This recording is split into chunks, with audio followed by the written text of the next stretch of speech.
100 ਦੇ ਆਪਣਾ 53 ਕੁ ਸਰੂਪ ਮਹਾਰਾਜ ਦੇ ਜਿਹੜੇ ਆ ਆਪਾਂ ਵੇਖੀਏ ਵੀ ਉਹਨਾਂ ਦੇ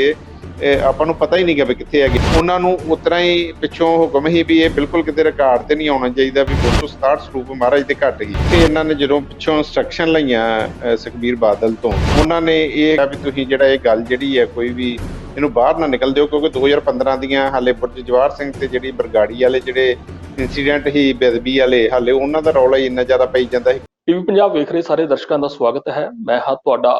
ਹੋਸਟ ਨੀਲ ਭਲਿੰਦਰ ਸਿੰਘ।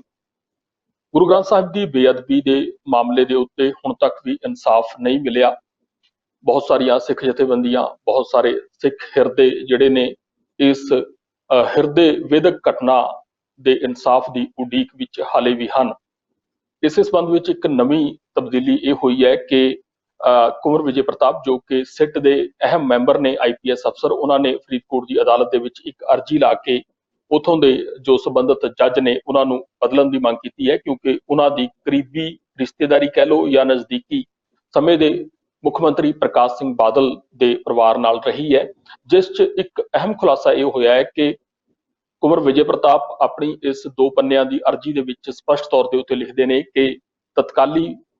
ਮੁੱਖ ਮੰਤਰੀ ਪ੍ਰਕਾਸ਼ ਸਿੰਘ ਬਾਦਲ ਤੇ ਤਤਕਾਲੀ ਡਿਪਟੀ ਮੁੱਖ ਮੰਤਰੀ ਤੇ ਗ੍ਰਹਿ ਮੰਤਰੀ ਸੁਖਬੀਰ ਸਿੰਘ ਬਾਦਲ ਜਿਹੜੇ ਨੇ ਇਸ ਕੇਸ ਦੇ ਵਿੱਚ ਜਾਂ ਇਸ ਮਾਮਲੇ ਨਾਲ ਸੰਬੰਧਿਤ ਕੇਸਾਂ ਦੇ ਵਿੱਚ, ਜਿਸ 'ਚ ਬੇਅਦਬੀ ਦਾ ਮਾਮਲਾ ਹੈ ਬੁਰਜ ਜਵਾਹਰ ਸਿੰਘ ਵਾਲਾ ਦਾ, ਤੇ ਜਿਸ 'ਚ ਦੂਜੀ FIR ਹੈਗੀ ਹੈ ਗੋਲੀकांड ਦੀ, ਜਿਸ 'ਚ 2 ਸਿੱਖ ਮਾਰੇ ਜਾਂਦੇ ਨੇ ਬਹਿਬਲ ਕਲਾਂ ਦੀ, ਤੇ ਇੱਕ FIR ਹੈ ਕੋਟਕਪੂਰੇ ਦੀ ਜਿੱਥੇ ਸਿੰਘ ਫੱਟੜ ਹੁੰਦੇ ਨੇ। ਸੋ ਜਾਂ ਇੱਕ FIR ਉਸ ਤੋਂ ਪਹਿਲਾਂ ਰਹਿ ਜਾਂਦੀ ਹੈ ਜਿਸ 'ਚ ਇਹ ਪਰਚੇ ਲੱਗੇ ਸੀ ਕਿ ਤੁਹਾਡਾ ਗੁਰੂ ਸਾਡੇ ਕੋਲ ਹੈ, ਜੇ ਤੁਸੀਂ ਲੱਭ ਸਕਦੇ ਹੋ ਤਾਂ ਲੱਭ ਲਓ। ਸੋ ਇਹ ਉਹਨਾਂ ਨੇ ਕਿਹਾ ਕਿ ਇਹਨਾਂ ਨਾਲ ਸੰਬੰਧਿਤ ਅਜਿਹੇ ਮਾਮਲਿਆਂ ਦੇ ਵਿੱਚ ਜਿਹੜੀ ਹੈਗੀ ਹੈ ਇਹਨਾਂ ਨੂੰ ਤਤਕਾਲੀ ਮੁੱਖ ਮੰਤਰੀ ਪ੍ਰਕਾਸ਼ ਸਿੰਘ ਬਾਦਲ ਤੇ ਤਤਕਾਲੀ ਡਿਪਟੀ ਮੁੱਖ ਮੰਤਰੀ ਸੁਖਬੀਰ ਸਿੰਘ ਬਾਦਲ ਨੂੰ ਵੀ ਸਿੱਧੇ ਤੌਰ ਦੇ ਉੱਤੇ ਕਿਸੇ ਨਾ ਕਿਸੇ ਤਰ੍ਹਾਂ ਇਨਵੋਲਵ ਇਸ ਅਹਿਮ ਮਾਮਲੇ ਦੇ ਵਿੱਚ ਕਰ ਲਿਆ ਗਿਆ ਹੈ। ਖੈਰ, ਇਹ ਤਾਂ ਗੱਲ ਹੋਈ 2015 ਦੇ ਬੇਅਦਬੀ ਮਾਮਲਿਆਂ ਦੀ, ਪਰ ਇਸੇ ਦੌਰਾਨ ਇੱਕ ਹੋਰ ਵੱਡਾ ਖੁਲਾਸਾ ਹੋਇਆ ਹੈ ਕਿ ਗੁਰਦੁਆਰਾ ਸ੍ਰੀ ਰਾਮਸਰ ਸਾਹਿਬ ਅੰਮ੍ਰਿਤਸਰ, ਜਿੱਥੇ ਕਿ ਗੁਰੂ ਗ੍ਰੰਥ ਸਾਹਿਬ ਦੀ ਛਪਾਈ ਜਿਹੜੀ ਹੁੰਦੀ ਆ ਆਪਾਂ ਸਾਰੇ ਜਾਣਦੇ ਹੀ ਆ, ਉੱਥੇ ਕੁਝ 267 ਦੇ ਕਰੀਬ ਪਾਵਨ ਸਰੂਪ ਗੁਰੂ ਗ੍ਰੰਥ ਸਾਹਿਬ ਦੇ ਜਿਹੜੇ ਨੇ ਉਹ ਘਟ ਗਏ ਸੀ ਜਾਂ ਡੈਮੇਜ ਹੋ ਗਏ ਸੀ, ਪਰ ਇਹ ਖਬਰ ਬਾਹਰ ਨਹੀਂ ਆਉਣ ਦਿੱਤੀ ਗਈ ਸੀ। ਇਸ ਮਾਮਲੇ 'ਚ ਪੰਜਾਬ ਅਤੇ ਹਰਿਆਣਾ ਹਾਈਕੋਰਟ ਦੇ ਸੇਵਾ ਮੁਕਤ ਜਸਟਿਸ ਅਜੀਤ ਸਿੰਘ ਬੈਂਸ ਉਹਨਾਂ ਦੀ ਅਗਵਾਈ 'ਚ ਕੰਮ ਕਰਦੀ ਸੰਸਥਾ ਪੰਜਾਬ ਮਨੁੱਖੀ ਅਧਿਕਾਰ ਸੰਗਠਨ ਨੇ ਆਪਣੇ ਤੌਰ ਦੇ ਉੱਤੇ ਜਾਂਚ ਕੀਤੀ। ਇਸ ਮਾਮਲੇ ਦੀ ਇਸ ਸੰਗਠਨ ਵੱਲੋਂ ਜਾਂਚਕਰਤਾ ਜੋ ਨੇ ਐਡਵੋਕੇਟ ਸਰਬਜੀਤ ਸਿੰਘ ਵੇਰਕਾ, ਉਹ ਇਸ ਵਕਤ ਸਾਡੇ ਨਾਲ ਬਣੇ ਹੋਏ ਨੇ। ਅਸੀਂ ਜਾਣਦੇ ਹਾਂ ਕਿ ਇਹ ਮਾਮਲਾ ਕੀ ਹੈ, ਹੁਣ ਤੱਕ ਇਸ ਮਾਮਲੇ 'ਚ ਕੀ ਖੁਲਾਸੇ ਹੋਏ ਨੇ ਤੇ ਸ਼੍ਰੋਮਣੀ ਕਮੇਟੀ ਜਾਂ ਤਤਕਾਲੀ ਜੋ ਸਰਕਾਰ ਸੀ ਪੰਜਾਬ ਦੀ ਉਸ ਦਾ ਕੀ ਕਹਿਣਾ ਹੈ, ਤੇ ਹੁਣ ਮੌਜੂਦਾ ਜੋ ਸਰਕਾਰ ਹੈ ਉਸ ਤੋਂ ਇਹਨਾਂ ਨੇ ਆਪਣੀ ਇਹ ਕੰਪਲੀਟ ਜੋ ਜਾਂਚ ਰਿਪੋਰਟ ਸਰਕਾਰ ਨੂੰ ਭੇਜ ਕੇ ਸਰਕਾਰ ਤੋਂ ਕੀ ਮੰਗ ਕੀਤੀ ਹੈ। ਵੇਰਕਾ ਸਾਹਿਬ, ਤੁਹਾਡਾ ਸਵਾਗਤ ਹੈ। ਥੈਂਕ ਯੂ ਜੀ, ਥੈਂਕ ਯੂ। ਵੈਲ ਵੇਰਕਾ ਸਾਹਿਬ, ਪਹਿਲਾਂ ਤਾਂ ਬਰੀਫ ਦੇ ਵਿੱਚ ਇਸ ਮਾਮਲੇ ਦੇ ਉੱਤੇ ਰੌਸ਼ਨੀ ਪਾਓ ਕਿ ਇਹ ਕਦੋਂ ਦਾ ਮਾਮਲਾ ਹੈ ਤੇ ਕੀ ਮਾਮਲਾ ਬੇਸਿਕਲੀ ਹੈ ਤੇ ਕਿਸ ਨੇ ਇਸ ਨੂੰ ਦਬਾਉਣ ਦੀ ਕੋਸ਼ਿਸ਼ ਕੀਤੀ। ਇਹ ਵੇਖੋ ਜੀ, ਪਹਿਲਾਂ ਤੇ ਜਿਹੜੀ ਆ ਸਭ ਤੋਂ ਜਿਹੜੀ ਇਹ ਧਿਆਨ 'ਚ ਆਇਆ, ਇੱਕ ਮੁਲਾਜ਼ਮ ਜਿਹੜਾ ਸੀ ਪਬਲੀਕੇਸ਼ਨ ਵਿਭਾਗ ਦੇ ਨਾਲ ਅਟੈਚਡ ਜਿਹੜਾ ਸੀ, ਉਹਦੀ ਰਿਟਾਇਰਮੈਂਟ ਸੀ। ਸ਼੍ਰੋਮਣੀ ਕਮੇਟੀ ਉਹਦੀ ਰਿਟਾਇਰਮੈਂਟ 31 ਵਿਭਾਗ ਹਾਂ ਪਬਲੀਕੇਸ਼ਨ ਵਿਭਾਗ ਦਾ ਜਿਹੜਾ 31 ਮਈ 2020 ਨੂੰ ਉਹਨਾਂ ਦੀ ਰਿਟਾਇਰਮੈਂਟ ਹੋਈ। ਤੇ ਉਹਦੇ ਵਿੱਚ ਕਿਉਂਕਿ ਕਈ ਸਾਲਾਂ ਤੋਂ ਜਿਹੜਾ ਕੋਈ 2016 ਮਈ 2016 ਦਾ ਜਿਹੜਾ ਵਾਕਿਆ ਵਾ ਜਿਹਦੀ ਆਪਾਂ ਗੱਲ ਕਰਦੇ, ਜਿੱਥੋਂ ਇਹ ਸਾਰਾ ਕੁਝ ਸਟਾਰਟ ਹੁੰਦਾ ਵਾ, ਪਰ 2020 ਜਾ ਕੇ ਜੂਨ 2020 ਮਈ 31 ਮਈ ਨੂੰ ਆਪਾਂ ਲਾ ਲਈਏ ਵੀ ਪੂਰਾ ਜਿਹੜਾ ਵਾ 4 ਸਾਲ ਬਾਅਦ 'ਚ ਇਹ ਜਿਹੜੀ ਆ ਥੋੜ੍ਹੀ ਜਿਹੀ ਜਿਹੜੀ ਆ ਇਨਫੋਰਮੇਸ਼ਨ ਜਿਹੜੀ ਆ ਸਰ ਗੱਜਣ ਸਿੰਘ ਇੰਗਲੈਂਡ ਤੋਂ ਉਹਨਾਂ ਨੂੰ ਇਨਫੋਰਮੇਸ਼ਨ ਆਈ, ਉਹਨਾਂ ਮੇਰੇ ਨਾਲ ਸ਼ੇਅਰ ਕੀਤੀ। ਕਿਉਂ ਅਸੀਂ ਆਲਰੇਡੀ ਜਿਹੜੀ ਆ SGPC 'ਚ ਬਹੁਤ ਜਿਹੜਾ ਕਈ ਸਾਲਾਂ ਤੋਂ ਇਸ ਗੱਲ ਦੇ ਇਲਜ਼ਾਮ ਲੱਗਦੇ ਆ ਤੇ ਜਿਹੜੀ ਗੁਰੂ ਦੀ ਗੋਲਕ ਹੈ ਇਹਦੀ ਜਿਹੜਾ ਪੈਸਾ ਵਾ ਉਹਦੀ ਮਿਸਯੂਜ਼ ਹੁੰਦੀ ਹੈ। ਇੱਥੋਂ ਜਿਹੜੇ ਪੈਸੇ ਜਿੰਨੇ ਸਿੱਖ ਸੰਗਤਾਂ ਜਿਹੜੀਆਂ ਦਸਵੰਧ ਦੇ ਜਾਂ ਮੱਥਾ ਟੇਕਦੇ ਉਹ ਸਾਰੇ ਪੈਸੇ ਜਿਹੜੇ ਐਮਬੈਜਲਮੈਂਟ ਹੋ ਜਾਂਦੇ ਆ। ਤੇ ਅਸੀਂ ਉਹਦੇ 'ਚ ਆਲਰੇਡੀ ਜਿਹੜੀ ਇੱਕ SGPC ਤੇ ਕਾਫੀ ਜਿਹੜੀ ਹੈ ਡੀਪਲੀ ਇਨਕੁਆਇਰੀ ਜਿਹੜੀ ਇੱਕ ਕਰਦੇ ਹਾਂ, ਡਾਕੂਮੈਂਟੇਸ਼ਨ ਕਰਦੇ ਹਾਂ ਵੀ ਉਹ ਸਾਰਾ ਕੁਝ ਜਿਹੜਾ ਸੱਚ ਸਾਹਮਣੇ ਲਿਆ ਸਕੀਏ। ਬੈਂਸ ਸਾਹਿਬ ਦੀ ਜਸਟਿਸ ਅਜੀਤ ਸਿੰਘ ਬੈਂਸ, ਉਹਨਾਂ ਦੀ ਉਮਰ ਵੀ 98 ਹੋ ਗਈ। ਉਹਨਾਂ ਦੀ ਹਰ ਵੇਲੇ ਇੱਛਾ ਹੁੰਦੀ ਹੈ ਵੀ ਜਿਹੜਾ SGPC ਹੈ ਇਹਦੇ 'ਚ ਊਣਤਾਈਆਂ ਕਰਕੇ ਜਾਂ ਇਹਨਾਂ ਦੇ ਜਿਹੜੇ ਆ ਮਾੜੇ ਕਿਰਦਾਰ ਜਿਹੜੇ ਜੋ ਇਹਦੇ ਤੇ ਬੈਠੇ ਆ ਉਹਨਾਂ ਕਰਕੇ ਜਿਹੜਾ ਵਾ ਸਿੱਖਾਂ ਦੀ ਆਪਣੀ ਹੋਂਦ ਜਿਹੜੀ ਆ ਉਹ ਵੀ ਦਿਨੋਂ ਦਿਨ ਜਿਹੜੀ ਆ ਡਾਊਨ ਜਾ ਰਹੀ ਹੈ। ਤੇ ਉਹਦੇ ਤੇ ਕਰ ਰਹੇ। ਇਹਦੇ ਚ ਇਨਫੋਰਮੇਸ਼ਨ ਆਈ ਤੇ ਅਸੀਂ ਜਦੋਂ ਇਹਦੇ ਤੇ ਇਨਕੁਆਇਰੀ ਕੀਤੀ ਤੇ ਸਾਨੂੰ ਹੈਰਾਨੀ ਹੋਈ ਵੀ 18-19 ਦੀ ਰਾਤ ਨੂੰ ਜਿਹੜੀ ਹੈ ਮਈ 2016 ਵੀ ਉਦਣ ਕੁਝ ਸਰੂਪ ਮਹਾਰਾਜ ਦੇ ਜਿਹੜੇ ਆ ਉਹਨਾਂ ਨੂੰ ਅਗਨ ਭੇਟ ਹੋ ਗਏ। ਤੇ ਉੱਥੇ ਇਹਨਾਂ ਨੇ ਜਦੋਂ ਅਗਲੇ ਦਿਨ ਸਵੇਰੇ ਇਹਨਾਂ ਨੂੰ ਪਤਾ ਲੱਗਾ ਤੇ ਇਹਨਾਂ ਨੇ ਫਾਇਰ ਵੇਰਕਾ ਸਾਹਿਬ ਬ੍ਰਿਗੇਡ ਥੋੜਾ ਵਾਲੇ ਜਿਹਾ ਬੁਲਾਏ। ਇੱਕ ਚੀਜ਼ ਸਪਸ਼ਟ ਕਰ ਦੇਣਾ ਕਿ ਗੁਰੂ ਗ੍ਰੰਥ ਸਾਹਿਬ ਦੇ ਪਾਵਨ ਸਰੂਪ ਅਗਨ ਭੇਟ ਹੋ ਗਏ ਹਾਂਜੀ, ਜਾਂ ਕਿਸੇ ਹਾਦਸੇ ਕਾਰਨ, ਜਾਂ ਇਹ ਕੋਈ ਹਾਦਸਾ ਸੀ ਜਾਂ ਕੋਈ ਸਾਜ਼ਿਸ਼ ਸੀ? ਵੇਖੋ ਜੀ ਇਹ ਜਿਹੜਾ ਆਪਾਂ ਜਿਹੜੀ ਉਦੋਂ ਜਿਹੜੀ ਇਨਫੋਰਮੇਸ਼ਨ ਸੀ ਉਹ ਇਹ ਸੀ ਵੀ ਇੱਕ ਜਿਹੜਾ ਬਿਜਲੀ ਦੇ ਸਰਕਟ ਕਰਕੇ ਸ਼ਾਰਟ ਹੋਇਆ ਤੇ ਉਹਦੇ ਕਰਕੇ ਜਿਹੜੀ ਹੈ ਅੱਗ ਲੱਗ ਗਈ। ਤੇ ਉਹਦੇ ਕਰਕੇ ਅਗਲੇ ਦਿਨ ਸਵੇਰੇ ਜਦੋਂ ਪਤਾ ਲੱਗਾ ਇਹਨਾਂ ਨੇ ਉਹਨੂੰ ਬੁਝਾਉਣ ਦੀ ਜਦੋਂ ਪਾਣੀ ਦੀ ਵਿਛਾੜਾਂ ਕੀਤੀਆਂ ਤੇ ਉਹਦੇ ਨਾਲ ਜਿਹੜਾ ਕੁਝ ਤੇ ਜਿਹੜੀ ਆ ਅਗਨ ਭੇਟ ਹੋ ਗਏ ਤੇ ਕੁਝ ਜਿਹੜੇ ਸੀ ਉਹ ਪਾਣੀ ਦੀ ਜਿਹੜੀ ਬਾਸ਼ੜ ਨਾਲ ਜਿਹੜਾ ਵਾ ਉਹਦੇ ਨਾਲ ਜਿਹੜਾ ਸਰੂਪ ਮਹਾਰਾਜ ਦੇ ਜਿਹੜੇ ਆ ਉਹ ਨੁਕਸਾਨਦੇਹ ਹੋ ਗਏ। ਉਹਦੇ ਤੋਂ ਬਾਅਦ ਚ ਇਹਨਾਂ ਨੇ ਉਹਨਾਂ ਨੂੰ ਉਸੇ ਵੇਲੇ ਜਿਹੜੀ ਇੱਕ ਇੰਸਟਰਕਸ਼ਨ ਆ ਗਈ ਸੀਨੀਅਰ ਅਫਸਰ ਸ਼੍ਰੋਮਣੀ ਕਮੇਟੀ ਦੇ ਪ੍ਰਧਾਨ ਅਵਤਾਰ ਸਿੰਘ ਮੱਕੜ ਉਦੋਂ, ਤੇ ਜਿਹੜੇ ਚੀਫ ਸੈਕਟਰੀ ਇਹਨਾਂ ਦੇ ਹਰਚਰਨ ਸਿੰਘ, ਡਾਕਟਰ ਰੂਪ ਸਿੰਘ, ਮਨਜੀਤ ਸਿੰਘ, ਇਹ ਸਾਰੇ ਜਿਹੜੇ ਉੱਥੇ ਦਰਬਾਰ ਸਾਹਿਬ ਦੇ ਮੈਨੇਜਰ ਸਰਦਾਰ ਪ੍ਰਤਾਪ ਸਿੰਘ ਹੁਣੀ ਸਾਰੇ ਮੌਕੇ ਤੇ ਪਹੁੰਚ ਗਏ। ਤੇ ਇਹ ਉੱਥੇ ਇਹਨਾਂ ਨੇ ਜਦੋਂ ਪਿੱਛੋਂ ਇੰਸਟਰਕਸ਼ਨ ਲਈਆਂ ਸੁਖਬੀਰ ਬਾਦਲ ਤੋਂ, ਤੇ ਉਹਨਾਂ ਨੇ ਇਹ ਗੱਲ ਦਾ ਜਿਹੜਾ ਇਹਨਾਂ ਨੂੰ ਇਹਨਾਂ ਨੂੰ ਉਹਨਾਂ ਨੇ ਕਿਹਾ ਵੀ ਤੁਸੀਂ ਜਿਹੜਾ ਇਹ ਗੱਲ ਜਿਹੜੀ ਹੈ ਕੋਈ ਵੀ ਇਹਨੂੰ ਬਾਹਰ ਨਾ ਨਿਕਲ ਦਿਓ, ਕਿਉਂਕਿ 2015 ਦੀਆਂ ਹਾਲੇ ਬੁਰਜ ਜਵਾਹਰ ਸਿੰਘ ਤੇ ਜਿਹੜੀ ਬਰਗਾੜੀ ਵਾਲੇ ਜਿਹੜੇ ਇੰਸੀਡੈਂਟ ਹੀ ਬੇਅਦਬੀ ਵਾਲੇ ਹਾਲੇ ਉਹਨਾਂ ਦਾ ਰੌਲਾ ਹੀ ਇੰਨਾ ਜ਼ਿਆਦਾ ਪਈ ਜਾਂਦਾ ਸੀ। ਕਮਿਸ਼ਨ ਦੀ ਥੋੜੇ ਦਿਨ ਪਹਿਲਾਂ ਇੱਕ ਕਮਿਸ਼ਨ ਜਿਹੜਾ ਉਹ ਇਹਨਾਂ ਨੇ ਬਣਾਇਆ ਸੀ ਜਿਹਦੀ ਰਿਪੋਰਟ ਜਸਟਿਸ ਜੋਰਾ ਸਿੰਘ ਕਮਿਸ਼ਨ, ਤੇ ਇਹ ਬਾਦਲਾਂ ਨੂੰ ਇਹਨਾਂ ਨੂੰ ਇਹ ਇੰਸਟਰਕਸ਼ਨ ਹੋ ਗਈ ਵੀ ਤੁਸੀਂ ਇਹ ਜਿਹੜਾ ਕੇਸ ਹੈ ਜਿਹਦੇ ਚ ਮਹਾਰਾਜ ਦੇ ਸਰੂਪ ਜਿਹੜੇ ਅਗਨ ਭੇਟ ਹੋਏ ਤੇ ਪਾਣੀ ਦੇ ਨਾਲ ਜਿਹੜੇ ਖਰਾਬ ਹੋਏ ਇਹਦੀ ਗੱਲ ਬਿਲਕੁਲ ਬਾਹਰ ਨਾ ਨਿਕਲ ਦਿਓ। ਇਹਨਾਂ ਨੇ ਉਹਨਾਂ ਦੇ ਸਰੂਪ ਉਸੇ ਤਰ੍ਹਾਂ ਜਿਹੜੇ ਆ ਨਵੇਂ ਰਮਾਲਾ ਸਾਹਿਬ ਚ ਲਵੇਟ ਕੇ ਤੇ ਕੁਝ ਜਿਹੜੇ 94 ਪੱਤਰਕਾਰ ਜਿਹੜੇ ਉਹਨਾਂ ਨੂੰ ਦਿਖਾਤੇ ਵੀ ਬਿਲਕੁਲ ਇੱਥੇ ਕੋਈ ਨੁਕਸਾਨ ਨਹੀਂ ਹੋਇਆ, ਤੇ ਇਹ ਗੱਲ ਨੂੰ ਬਿਲਕੁਲ ਇਹਨਾਂ ਨੇ ਠੱਪ ਕਰਤਾ। ਤੇ ਫਿਰ ਬਾਅਦ ਚ ਫਿਰ ਇਹਨਾਂ ਨੇ ਜਿਹੜਾ ਜਦੋਂ ਸਾਰਾ ਕੁਝ ਠੰਡਾ ਹੋ ਗਿਆ ਫਿਰ ਇਹਨਾਂ ਨੇ ਜਿਹੜੀਆਂ ਆਪਣੀਆਂ ਗੱਡੀਆਂ ਤੇ ਲੈ ਕੇ ਜਿਹੜੀਆਂ ਗੁਰੂ ਗ੍ਰੰਥ ਸਾਹਿਬ ਦੇ ਸਰੂਪ ਖੜਨ ਲਈ ਜਿਹੜੇ ਇਹਨਾਂ ਸਪੈਸ਼ਲ ਗੱਡੀਆਂ ਬਣਾਈਆਂ, ਆਪਣੀਆਂ ਬੱਸਾਂ ਬਣਾਈਆਂ, ਉਹਦੇ ਵਿੱਚ ਇਹਨਾਂ ਨੇ ਉਹ ਸਰੂਪ ਮਹਾਰਾਜ ਦੇ ਗੋਇੰਦਵਾਲ ਸਾਹਿਬ ਬੌਲੀ ਸਾਹਿਬ ਜਿਹੜਾ ਗੁਰਦੁਆਰਾ ਜਿੱਥੇ ਇਹਨਾਂ ਮਹਾਰਾਜ ਦੇ ਸਰੂਪ ਜਿਹੜੇ ਉੱਥੇ ਅਗਨ ਭੇਟ ਕਰਕੇ ਤੇ ਫਿਰ ਉਹਨੂੰ ਜਲ ਪ੍ਰਵਾਹ ਕਰਦੇ ਆ ਜੋ ਇਹਨਾਂ ਦੇ ਸਿਧਾਂਤਾਂ ਜੋ ਇਹਨਾਂ ਨੇ ਮਰਿਆਦਾ ਦੇ ਹਿਸਾਬ ਨਾਲ ਉੱਥੇ ਬਣਾਇਆ ਵਾ ਵੀ ਇਸ ਤਰ੍ਹਾਂ ਆਪਾਂ ਮਹਾਰਾਜ ਦੇ ਸਰੂਪ ਜਿਹੜੇ ਬਿਰਧ ਹੋ ਜਾਂਦੇ ਆ ਉਹਨਾਂ ਦੇ ਲਈ ਇਹਨਾਂ ਨੇ ਉੱਥੇ ਜਿਹੜਾ ਉਹ ਕਾਰ ਵਿਹਾਰ ਕਰਕੇ ਉਤਰਾ ਇਹਨਾਂ ਨੇ ਕਰਤਾ। ਪਰ ਇਹਨਾਂ ਨੇ ਉਹ ਗੱਲ ਕਿਤੇ ਵੀ ਨਿਕਲ ਨਾ ਦਿੱਤੀ। ਹੁਣ ਜਦੋਂ ਅਸੀਂ ਦੁਬਾਰਾ ਜਦੋਂ ਇਹ ਸਾਰਾ ਕੁਝ ਜਦੋਂ ਸਾਰੇ ਪੱਖ ਘੋਖਣੇ ਸ਼ੁਰੂ ਕੀਤੇ, ਸ਼੍ਰੋਮਣੀ ਕਮੇਟੀ ਦੇ ਮੁਲਾਜ਼ਮਾਂ ਨੂੰ ਸੰਬੰਧਿਤ ਜਿਹੜੇ ਮੁਲਾਜ਼ਮ ਸੀ ਉਹਨਾਂ ਨਾਲ ਗੱਲ ਕੀਤੀ, ਰਿਕਾਰਡ ਵੇਖਿਆ, ਤੇ ਅਸੀਂ ਹੈਰਾਨ ਹੋਏ ਵੀ ਇਹਨਾਂ ਨੇ ਕੋਈ ਉੱਥੇ ਸਾਇੰਟੀਫਿਕ ਟੀਮ ਨਹੀਂ ਬੁਲਾਈ। ਇਹਨਾਂ ਕੋਲ ਸੀਸੀਟੀਵੀ ਕੈਮਰੇ ਲੱਗੇ ਕਿਉਂਕਿ 2015 ਚ ਹੀ ਅਕਾਲ ਤਖਤ ਸਾਹਿਬ ਦੇ ਜਥੇਦਾਰ ਨੇ ਤੇ ਸ਼੍ਰੋਮਣੀ ਕਮੇਟੀ ਨੇ ਇੱਕ ਇੰਸਟਰਕਸ਼ਨ ਸਾਰੀ ਸ਼੍ਰੋਮਣੀ ਕਮੇਟੀ ਨੂੰ ਦੇ ਦਿੱਤੀ ਸੀ। ਉਹਨਾਂ ਦੇ ਜਿੰਨੇ ਵੀ ਗੁਰਦੁਆਰਾ ਸਾਹਿਬ ਆ ਉਹਨਾਂ ਦੇ ਅਧੀਨ ਉਹ ਸਾਰੇ ਜਿਹੜੇ ਆ ਜਿੱਥੇ ਵੀ ਸ੍ਰੀ ਗੁਰੂ ਗ੍ਰੰਥ ਸਾਹਿਬ ਦੇ ਸੁੱਖ ਆਸਣ ਦੇ ਕਮਰੇ ਆ ਜਾਂ ਜਿੱਥੇ ਵੀ ਆਪਾਂ ਮਹਾਰਾਜ ਦੇ ਪ੍ਰਕਾਸ਼ ਹੁੰਦੇ ਵੀ ਉੱਥੇ ਬਿਲਕੁਲ ਸੀਸੀਟੀਵੀ ਕੈਮਰੇ ਲਾਉਣ ਵੀ ਜਿਹਦੇ ਨਾਲ ਬੇਅਦਬੀ ਦਾ ਕੋਈ ਚਾਂਸ ਨਾ ਰਹਿ ਜੇ। ਤੇ ਤੁਹਾਨੂੰ ਹੈਰਾਨੀ ਦੀ ਗੱਲ ਹੋਊਗੀ ਵੀ ਇਹ ਜਿੱਥੇ ਆਪਾਂ ਜਿਹੜੀ ਜਗ੍ਹਾ ਦੀ ਗੱਲ ਕਰਦੇ ਹਾਂ ਗੁਰਦੁਆਰਾ ਸ੍ਰੀ ਰਾਮਸਰ ਸਾਹਿਬ, ਇਹ ਉਸ ਜਗ੍ਹਾ ਤੇ ਹੈ ਜਿੱਥੇ ਆਪਾਂ ਜਿਹੜਾ ਪੰਜਵੀਂ ਪਾਤਸ਼ਾਹੀ ਨੇ ਜਿਹੜਾ ਗੁਰੂ ਗ੍ਰੰਥ ਸਾਹਿਬ ਦੀ ਜਿਹੜਾ ਰਚਨਾ ਜਿਹੜੀ ਆ ਲਿਖਤੇ ਉਹ ਇੱਥੇ ਕੀਤੀ ਸੀ। ਤੇ ਦੂਸਰਾ ਇੱਥੇ ਪਬਲੀਕੇਸ਼ਨ ਹਾਊਸ ਇੱਥੇ ਬਣਿਆ ਤੇ ਗੁਰੂ ਗ੍ਰੰਥ ਸਾਹਿਬ ਭਵਨ ਬਣਾਇਆ ਗਿਆ ਵਾ ਜਿਹਦੇ ਵਿੱਚ ਮਹਾਰਾਜ ਦੇ ਸਰੂਪ ਜਦੋਂ ਪਬਲੀਕੇਸ਼ਨ ਤੋਂ ਛਪ ਕੇ ਆਉਂਦੇ ਤੇ ਫਿਰ ਉਹ ਇੱਥੇ ਜਦੋਂ ਕੰਪਲੀਟ ਹੋ ਗਏ ਤੇ ਫਿਰ ਉਹ ਇੱਥੇ ਉਹਨਾਂ ਨੂੰ ਰੱਖਦੇ ਆ। ਤੇ ਬਹੁਤ ਇੱਥੇ ਜਿਹੜਾ ਧਿਆਨ ਰੱਖਿਆ ਜਾਂਦਾ, ਸਿਕਿਉਰਿਟੀ ਵਾਈਜ਼ ਵੀ ਬੜੇ ਆ। ਇਹ ਹੋਣਾ ਕਿ ਸਾਨੂੰ ਲੱਗਦਾ ਵੀ ਇਹਨਾਂ ਦਾ ਜਿਹੜਾ ਬਿਲਕੁਲ ਉੱਥੋਂ ਐਵੀਡੈਂਸ ਨਾ ਇਕੱਠਾ ਕਰਨਾ, ਕਿਉਂਕਿ ਇਹ ਤੇ ਫੋਰੈਂਸਿਕ ਟੀਮ ਜਾਂ ਐਕਸਪਰਟ ਦੱਸ ਸਕਦੇ ਸੀ ਵੀ ਇਹ ਅੱਗ ਜਿਹੜੀ ਹੈ ਕਿਸੇ ਬਿਜਲੀ ਸਰਕਟ ਨਾਲ ਲੱਗੀ ਸੀ ਕਿ ਕਿਸੇ ਸ਼ਰਾਰਤੀ, ਕਿਉਂਕਿ ਆਪਾਂ ਅੱਜ ਇਹ ਨਹੀਂ ਕਹਿ ਸਕਦੇ ਵੀ ਉਹ ਬਿਜਲੀ ਸਰਕਟ ਨਾਲ ਹੀ ਲੱਗੀ ਹੋਊਗੀ, ਕਿਉਂਕਿ ਆਪਾਂ ਨੂੰ ਪਤਾ ਵੀ ਉਹਨਾਂ ਦਿਨਾਂ 'ਚ ਕਿੰਨੀਆਂ ਬੇਅਦਬੀਆਂ ਜਿਹੜੀਆਂ ਮਹਾਰਾਜ ਦੇ ਸਰੂਪਾਂ ਦੀਆਂ ਹੋਈਆਂ ਸੀ। ਤੇ ਆਪਾਂ ਇਹ ਕਰਕੇ ਬਗੈਰ ਕਿਸੇ ਐਵੀਡੈਂਸ ਤੋਂ ਉਦੋਂ ਤੁਸੀਂ ਸਾਇੰਟੀਫਿਕ ਐਵੀਡੈਂਸ ਇਕੱਠਿਆਂ ਕੀਤਾ ਜਾਂ ਕਮੇਟੀ ਦੀ ਕੋਈ ਰਿਪੋਰਟ ਤੋਂ ਬਗੈਰ ਤੁਸੀਂ ਇਹ ਜਿਹੜਾ ਵਾ ਕਿਸੇ ਕਨਕਲੂਜਨ ਤੇ ਪਹੁੰਚ ਨਹੀਂ ਸਕਦੇ। ਇਸ ਕਰਕੇ ਇਹਨਾਂ ਦੀ ਜਿਹੜੀ ਸਾਰੀ ਮੂਵ ਹੀ ਉਹ ਇਹਨਾਂ ਨੇ ਗੁਪਤ ਸੰਸਕਾਰ ਕੀਤੇ। ਵੇਰਕਾ ਸਾਹਿਬ ਮਾਫੀ ਚਾਹਾਂਗਾ, ਥੋੜਾ ਜਿਹਾ ਇਸ ਚੀਜ਼ ਨੂੰ ਇੱਕ ਵਾਰ ਰਿਵਿਊ ਕਰ ਲਈਏ ਕਿ ਹੁਣ ਤੱਕ ਜੋ ਤੱਥ ਸਾਹਮਣੇ ਆਏ ਨੇ, ਕਿਉਂਕਿ ਮਾਮਲਾ ਬਹੁਤ ਵੱਡਾ ਮਾਮਲਾ ਜਾ ਸਕਦਾ, ਬੜਾ ਸੰਵੇਦਨਸ਼ੀਲ ਹੈ।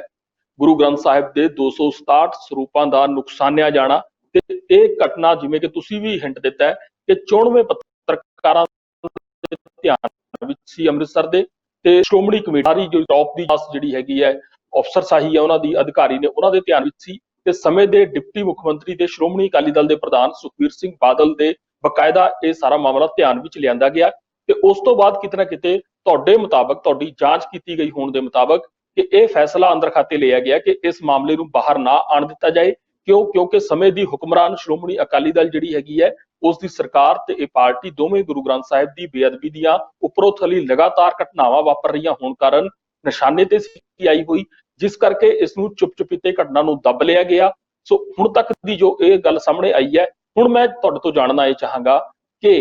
ਤੁਸੀਂ ਜੋ ਫਿਰ ਜਾਂਚ ਸ਼ੁਰੂ ਕੀਤੀ ਆਪਣੇ ਪੱਧਰ ਦੇ ਉੱਤੇ, ਕਿਉਂਕਿ ਤੁਸੀਂ, ਮੈਂ ਤੁਹਾਨੂੰ ਜਿੰਨਾ ਕੁ ਜਾਣਦਾ ਹੈ, ਪੰਜਾਬ ਮਨੁੱਖੀ ਅਧਿਕਾਰ ਸੰਗਠਨ ਜਿਸ ਦੀ ਅਗਵਾਈ ਸੇਵਾ ਮੁਕਤ ਜਸਟਿਸ ਅਜੀਤ ਸਿੰਘ ਬੈਂਸ ਕਰਦੇ ਨੇ, ਤੁਸੀਂ ਇਕੱਲਾ ਇਹ ਮਾਮਲਾ ਨਹੀਂ, ਤੁਸੀਂ ਹੋਰ ਵੀ ਕਿੰਨੇ ਹੀ ਮਾਮਲੇ, ਭਾਵੇਂ ਡਰੱਗ ਰਿਲੇਟਡ ਮਾਮਲਾ ਸੀ ਜਾਂ ਸਿਟੀ ਕੇਬਲ ਦਾ ਮਾਮਲਾ ਸੀ ਜਾਂ ਹੋਰ ਕਿੰਨੇ ਹੀ ਮਾਮਲੇ, ਤੁਸੀਂ ਇੱਕ ਕਾਬਲ ਇਨਵੈਸਟੀਗੇਸ਼ਨ ਅਫਸਰ ਦੇ ਤੌਰ ਦੇ ਉੱਤੇ ਉਹਨਾਂ ਦੀ ਜਾਂਚ ਕੀਤੀ ਤੇ ਬੜੀਆਂ ਇੱਕ ਪੁਖਤਾ ਜਾਂਚ ਰਿਪੋਰਟਾਂ ਆਈਆਂ ਨੇ। ਅਸੀਂ ਉਹਨਾਂ ਨੂੰ ਅੱਗੇ ਦੇਖਦੇ ਵੀ ਰਹੇ ਹਾਂ ਤੇ ਉਹ ਹਾਈ ਕੋਰਟ ਦੇ ਵਿੱਚ ਉਹਦਾ ਰਿਕਾਰਡ ਵੀ ਬਣੀਆਂ ਨੇ। ਤੁਹਾਡੀ ਜੋ ਜਾਂਚ ਦੇ ਪੈਰਾਮੀਟਰ ਕੀ ਸੀ ਇਸ ਗੱਲ ਨੂੰ ਘੋਖਣ ਵਾਸਤੇ, ਤੇ ਕੀ ਤੁਹਾਡੀਆਂ ਫਾਈਂਡਿੰਗਸ, ਜਿਹਨੂੰ ਆਪਾਂ ਲੱਭਤਾ ਕਹਿੰਦੇ ਆ, ਉਹ ਰਹੀਆਂ ਨੇ? ਮੁੱਖ ਜਿਹੜਾ ਹੈਗਾ ਕੀ ਪ੍ਰਾਪਤੀ ਹੋਈ ਹੈ?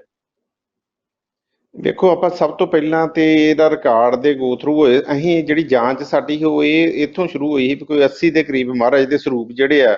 ਉਹ ਆਪਣਾ ਜਿਹੜੇ ਆ ਉੱਥੇ ਅਗਨ ਭੇਟ ਹੋਏ ਤੇ ਪਾਣੀ ਦੇ ਨਾਲ ਜਿਹੜੇ ਆ ਗਿੱਲੇ ਹੋ ਗਏ, ਜਿਨ੍ਹਾਂ ਨੂੰ ਨੁਕਸਾਨਦੇਹ ਹੋਏ, ਜਿਨ੍ਹਾਂ ਨੂੰ ਬਾਅਦ ਚ ਸੰਸਕਾਰ ਕਰਕੇ ਤੇ ਜਲ ਪ੍ਰਵਾਹ ਕੀਤਾ। ਜਦੋਂ ਉਹਦੀ ਜਾਂਚ 'ਚ ਪਤਾ ਲੱਗਾ ਵੀ ਇੱਕ 31 ਮਈ 2020 ਨੂੰ ਇੱਕ ਜਿਹੜਾ ਮੁਲਾਜ਼ਮ ਹੈ ਕਵਲਜੀਤ ਸਿੰਘ, ਉਹਨਾਂ ਦੀ ਰਿਟਾਇਰਮੈਂਟ ਹੋਈ ਸੀ ਤੇ ਜਦੋਂ ਉਹ ਇਹ ਵਿਭਾਗ ਨਾਲ ਸੰਬੰਧਿਤ ਸੀ, ਇਸ ਕਰਕੇ ਉਹਨਾਂ ਨੇ ਜਿਹੜਾ ਉਹਨਾਂ ਤੋਂ ਸਾਰਾ ਸਟਾਕ ਜਿਹੜਾ ਵਾ ਗੁਰੂ ਗ੍ਰੰਥ ਸਾਹਿਬ ਦੇ ਸਰੂਪ ਜਿਹੜੇ ਆ ਉਹ ਉਹਨਾਂ ਨੇ ਗਿਣਤੀ ਕਰਨੇ ਹੁੰਦੇ, ਗੁਰੂ ਗ੍ਰੰਥ ਸਾਹਿਬ ਜਾਂ ਜਿਹੜੀ ਵੀ ਉਹਨਾਂ ਦੇ ਕੋਲ ਜਿਹੜਾ ਸਾਰਾ ਰਜਿਸਟਰ ਦੇ ਹਿਸਾਬ ਨਾਲ, ਤੇ ਉਹ ਗਿਣਤੀ ਦੇ ਵਿੱਚ ਇਹ ਆ ਗਿਆ ਵੀ 267 ਜਿਹੜੇ ਮਹਾਰਾਜ ਦੇ ਸਰੂਪ ਆ ਸ੍ਰੀ ਗੁਰੂ ਗ੍ਰੰਥ ਸਾਹਿਬ ਜੀ ਦੇ, ਉਹ ਘੱਟ ਆ ਰਿਕਾਰਡ ਦੇ ਸਾਹਮਣੇ। ਜਿੰਨੇ ਰਜਿਸਟਰ 'ਚ ਇਹਨਾਂ ਦੇ ਕੋਲ ਹੈ ਹੀ, ਉਹਦੇ ਤੋਂ 267 ਸਰੂਪ ਮਹਾਰਾਜ ਦੇ ਘੱਟ ਹੀ। ਜਦੋਂ ਇਹ ਰਿਕਾਰਡ ਉਹਨਾਂ ਦੀ ਰਿਲੀਵਿੰਗ ਜਦੋਂ ਉਹਨਾਂ ਨੂੰ ਦਿੱਤੀ ਤੇ ਇਹਨਾਂ ਨੇ ਜਦੋਂ ਉਹਨਾਂ ਤੋਂ ਚਾਰਜ ਲਿਆ ਵਾ, ਇਹ ਸਾਰਾ ਉਹ ਰਿਕਾਰਡ ਤੇ ਆਇਆ ਵਾ। ਫਿਰ ਅਸੀਂ ਇਹਦੇ 'ਚ ਘੋਖ ਕਰਨੀ ਸ਼ੁਰੂ ਕੀਤੀ। ਪਹਿਲੀ ਗੱਲ ਤੇ ਇਹ ਆ ਗਈ ਵੀ ਜਿਹੜੀ 80 ਸਰੂਪ ਹੈ ਮਹਾਰਾਜ ਦੇ, 80 ਦੇ ਕਰੀਬ ਇਹ ਕਹਿੰਦੇ ਆ, ਕਿਉਂਕਿ ਇਹਨਾਂ ਨੇ 4 ਜਿਹੜੇ ਪਲੰਗ ਪੀੜਾ ਸਾਹਿਬ ਜਿਹੜੇ ਬਣਾਏ ਆ ਮਹਾਰਾਜ ਦੇ, ਉਹਦੇ ਉੱਪਰ ਜਿਹੜੇ ਇੱਕ ਪੀੜਾ ਸਾਹਿਬ ਤੇ ਜਿਹੜੇ 20 ਮਹਾਰਾਜ ਦੇ ਸਰੂਪ ਸ਼੍ਰੋਮਣੀ ਕਮੇਟੀ ਵਾਲਿਆਂ ਗਿਣਤੀ ਕੀਤੇ ਪਏ ਕਿ ਇੱਕ ਤੇ 20 ਹੋ ਸਕਦੇ ਤੇ 4 ਜਿਹੜੇ ਹੀ ਪਲੰਗ ਸਾਹਿਬ ਜਿਹੜੇ ਸੀ, 4 ਜਿਹੜੇ ਉਹ ਦਸਤਾਏ ਹੋਏ, ਇਹਨਾਂ ਨੇ ਗਿਣਿਆ ਵੀ ਉਹ 4 80 ਇਹ ਹਿਸਾਬ ਨਾਲ ਗਿਣਤੀ ਲਾਉਂਦੇ ਆ, ਕਿਉਂਕਿ ਇਹਨਾਂ ਕੋਲ ਐਗਜ਼ੈਕਟ ਕੁਝ ਵੀ ਨਹੀਂ ਇਹਨਾਂ ਕੋਲ ਹੈਗਾ, ਕਿਉਂਕਿ ਇਹਨਾਂ ਮੌਕੇ ਤੇ ਜਿਹੜੇ ਅਫਸਰਾਂ ਨੇ ਪੋਲੀਟੀਕਲ ਪ੍ਰੈਸ਼ਰ ਕਰਕੇ ਕੋਈ ਉਹਦੀ ਚੰਗੇ ਤਰੀਕੇ ਨਾਲ ਜਿਹੜੀ ਐਵੀਡੈਂਸ ਇਕੱਠਾ ਨਹੀਂ ਕੀਤਾ, ਕੋਈ ਰਵਾਇਤਾਂ ਦੇ ਸਾਰ ਕੋਈ ਨਹੀਂ ਇਹਨਾਂ ਕਾਰਵਾਈ ਕੀਤੀ, ਮਰਿਆਦਾ ਇਹਨਾਂ ਬਿਲਕੁਲ ਟੰਗਤੀ। ਤੇ ਇਸ ਕਰਕੇ ਜਿਹੜਾ ਅਸੀਂ ਉਹ ਜਿਹੜੀ ਸ਼੍ਰੋਮਣੀ ਕਮੇਟੀ ਦੇ ਜਿਹੜੇ ਫਲਾਇੰਗ ਵਾਲੇ ਆ ਉਹਨਾਂ ਨਾਲ ਗੱਲ ਕੀਤੀ, ਫਿਰ ਇਹਨਾਂ ਦੇ ਸਕੱਤਰ ਸਾਹਿਬ ਆ ਉਹਨਾਂ ਨਾਲ ਗੱਲ ਕੀਤੀ, ਉਹਨਾਂ ਸਾਰਿਆਂ ਨੇ ਕਿ 82 ਮਹਾਰਾਜ ਦੇ ਸਰੂਪ ਜਿਹੜੇ ਆ ਸਾਡੇ ਉਦੋਂ ਜਿਹੜੇ ਆ ਇਹ ਪ੍ਰੋਸੈਸ 2016 ਚ ਹੋ ਗਏ। ਫਿਰ ਜਿਹੜੀ ਦੂਸਰੀ ਗਿਣਤੀ ਆ ਗਈ 267 ਮਹਾਰਾਜ ਦੇ ਜਿਹੜੇ ਗੁਰੂ ਗ੍ਰੰਥ ਸਾਹਿਬ ਜੀ ਦੇ ਸਰੂਪ ਆ, ਉਹਦੇ ਵਿੱਚੋਂ 80 ਆਪਾਂ ਘਟਾ ਲਈਏ। ਆਪਾਂ ਜਿਹੜੀ ਬਾਕੀ ਜਿਹੜੇ ਆ ਇਹ ਜਾਣਨ ਦੀ ਕੋਸ਼ਿਸ਼ ਕੀਤੀ ਵੀ ਇਹ ਕਿੱਥੇ ਗਏ ਆ। ਜਦੋਂ ਆਪਾਂ ਰਿਕਾਰਡ 'ਚ ਇੱਕ ਆਪਾਂ ਕੋਈ ਵੀ ਗੁਰੂ ਗ੍ਰੰਥ ਸਾਹਿਬ ਦਾ ਸਰੂਪ ਬਗੈਰ ਇਨਕੁਆਇਰੀ ਤੋਂ, ਐਪਲੀਕੇਸ਼ਨ ਤੋਂ, ਫਿਰ ਇੱਕ ਮਤਾ ਹੁੰਦਾ ਵਾ, ਫਿਰ ਉਹਨੂੰ ਆਗਿਆ ਦਿੰਦੇ ਆ, ਫਿਰ ਇੱਕ ਪੂਰੀ ਟੀਮ ਛੱਡਣ ਜਾਂਦੀ ਆ, ਫਿਰ ਉਹ ਕਮਰਾ ਦੇਖਦੇ ਜਿੱਥੇ ਮਹਾਰਾਜ ਨੂੰ ਜਿੱਥੇ ਪ੍ਰਕਾਸ਼ ਕਰਨਾ ਹੁੰਦਾ ਵਾ। ਮਤਲਬ ਪੈਰਾਮੀਟਰ ਹੈ ਇੱਕ ਸ਼੍ਰੋਮਣੀ ਕਮੇਟੀ ਨੇ ਬਣਾਏ ਜਿੱਥੇ ਵੀ ਕਿੱਥੇ ਤੁਸੀਂ ਲੈ ਕੇ ਜਾਣਾ। ਕਿਸੇ ਦੇ ਘਰ ਦੇ ਵਿੱਚ ਇਜਾਜ਼ਤ ਨਹੀਂ ਹੈਗੀ ਜਿੰਨੀ ਦੇਰ ਮਹਾਰਾਜ ਦੇ ਹਿਸਾਬ ਨਾਲ ਇੱਕ ਵੱਖਰਾ ਕਮਰਾ ਨਹੀਂ ਹੈਗਾ, ਉਹਦੀ ਉਸ ਹਿਸਾਬ ਨਾਲ ਸਜਾਵਟ ਜਿਹੜੀ ਆ ਉਹ ਜ਼ਰੂਰੀ ਹੈ ਜਿੱਥੇ ਰਹਿਤ ਮਰਿਆਦਾ ਰਹਿ ਸਕੇ। ਤੇ ਅਸੀਂ ਹੈਰਾਨ ਹਾਂ ਵੀ ਇੰਨੇ ਸਰੂਪ ਕਿੱਥੇ ਗਏ। ਉਹ ਜਦੋਂ ਬਾਅਦ ਚ ਪਤਾ ਲੱਗਾ ਵੀ ਇਹਨਾਂ ਨੇ ਜਿਵੇਂ ਕੋਈ ਉੱਚ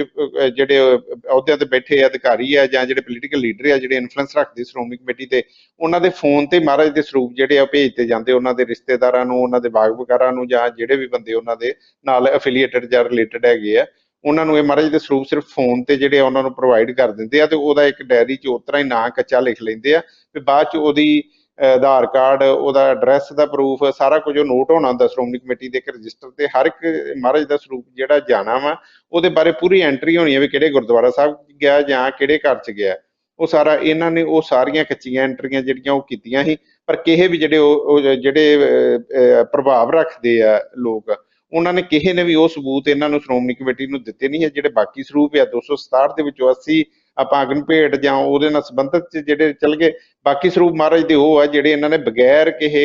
ਲਿਖਤ ਤੋਂ, ਬਗੈਰ ਕਿਸੇ ਦੇ ਪੱਖ ਜਾਣਨ ਤੋਂ, ਬਗੈਰ ਕੋਈ ਘੋਖ ਕੀਤਿਆਂ, ਬਗੈਰ ਇਨਕੁਆਇਰੀ ਕੀਤਿਆਂ ਇਹਨਾਂ ਨੇ ਲੋਕਾਂ ਨੂੰ ਜਿਹੜੇ ਆ ਉਹ ਦਿੱਤੇ ਆ। ਤੇ ਇਹ ਸਭ ਤੋਂ ਵੱਡੀ ਜਿਹੜੀ ਆ ਇਹ ਅਣਗਹਿਲੀ ਦੀ ਗੱਲ ਇਹ ਹੈ ਵੀ ਆਪਾਂ ਨੂੰ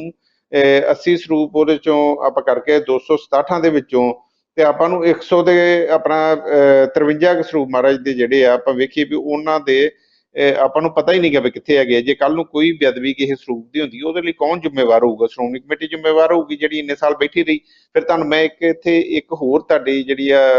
ਨੌਲੇਜ 'ਚ ਵਾਧਾ ਕਰਨਾ ਚਾਹੁੰਦਾ ਵੀ ਸ਼੍ਰੋਮਣੀ ਕਮੇਟੀ ਦੇ ਇੰਟਰਨਲ ਆਡੀਟਰ ਆ ਜਿਹੜੇ SS ਕੋਹਲੀ ਚਾਰਟਰਡ ਅਕਾਊਂਟੈਂਟ ਆ, ਸੁਖਬੀਰ ਬਾਦਲ ਦੀ ਇਹਨਾਂ ਦੀਆਂ ਆਪਣੀਆਂ ਪਰਸਨਲ ਫਰਮਾਂ ਜਿਹੜੀਆਂ ਜਿਹੜੀਆਂ ਇਹਨਾਂ ਦੇ ਇਨਕਮ ਟੈਕਸ ਦੇ ਸਾਰੇ ਇਹਨਾਂ ਦਾ ਕਾਲਾ ਵਪਾਰ ਮੀਡੀਆ ਜਿਹੜਾ ਦੀ ਉਹਨੂੰ ਫਰਮਾਂ ਦੇ ਵੀ ਚਿੱਟਾ ਉਹੀ ਨੇ। ਕਰਦੇ, ਜਿਹੜੀ ਸਾਰੀਆਂ ਇਹਨਾਂ ਦੀਆਂ ਮੀਡੀਆ ਦੀਆਂ, ਇਹਨਾਂ ਦੇ ਪਰਸਨਲ ਸਾਰੀਆਂ, ਹਰਸਿਮਰਤ ਮਜੀਠੀਆ, ਸਾਰੇ ਇਹਨਾਂ ਦੇ ਜਿਹੜੇ ਕਾਲੇ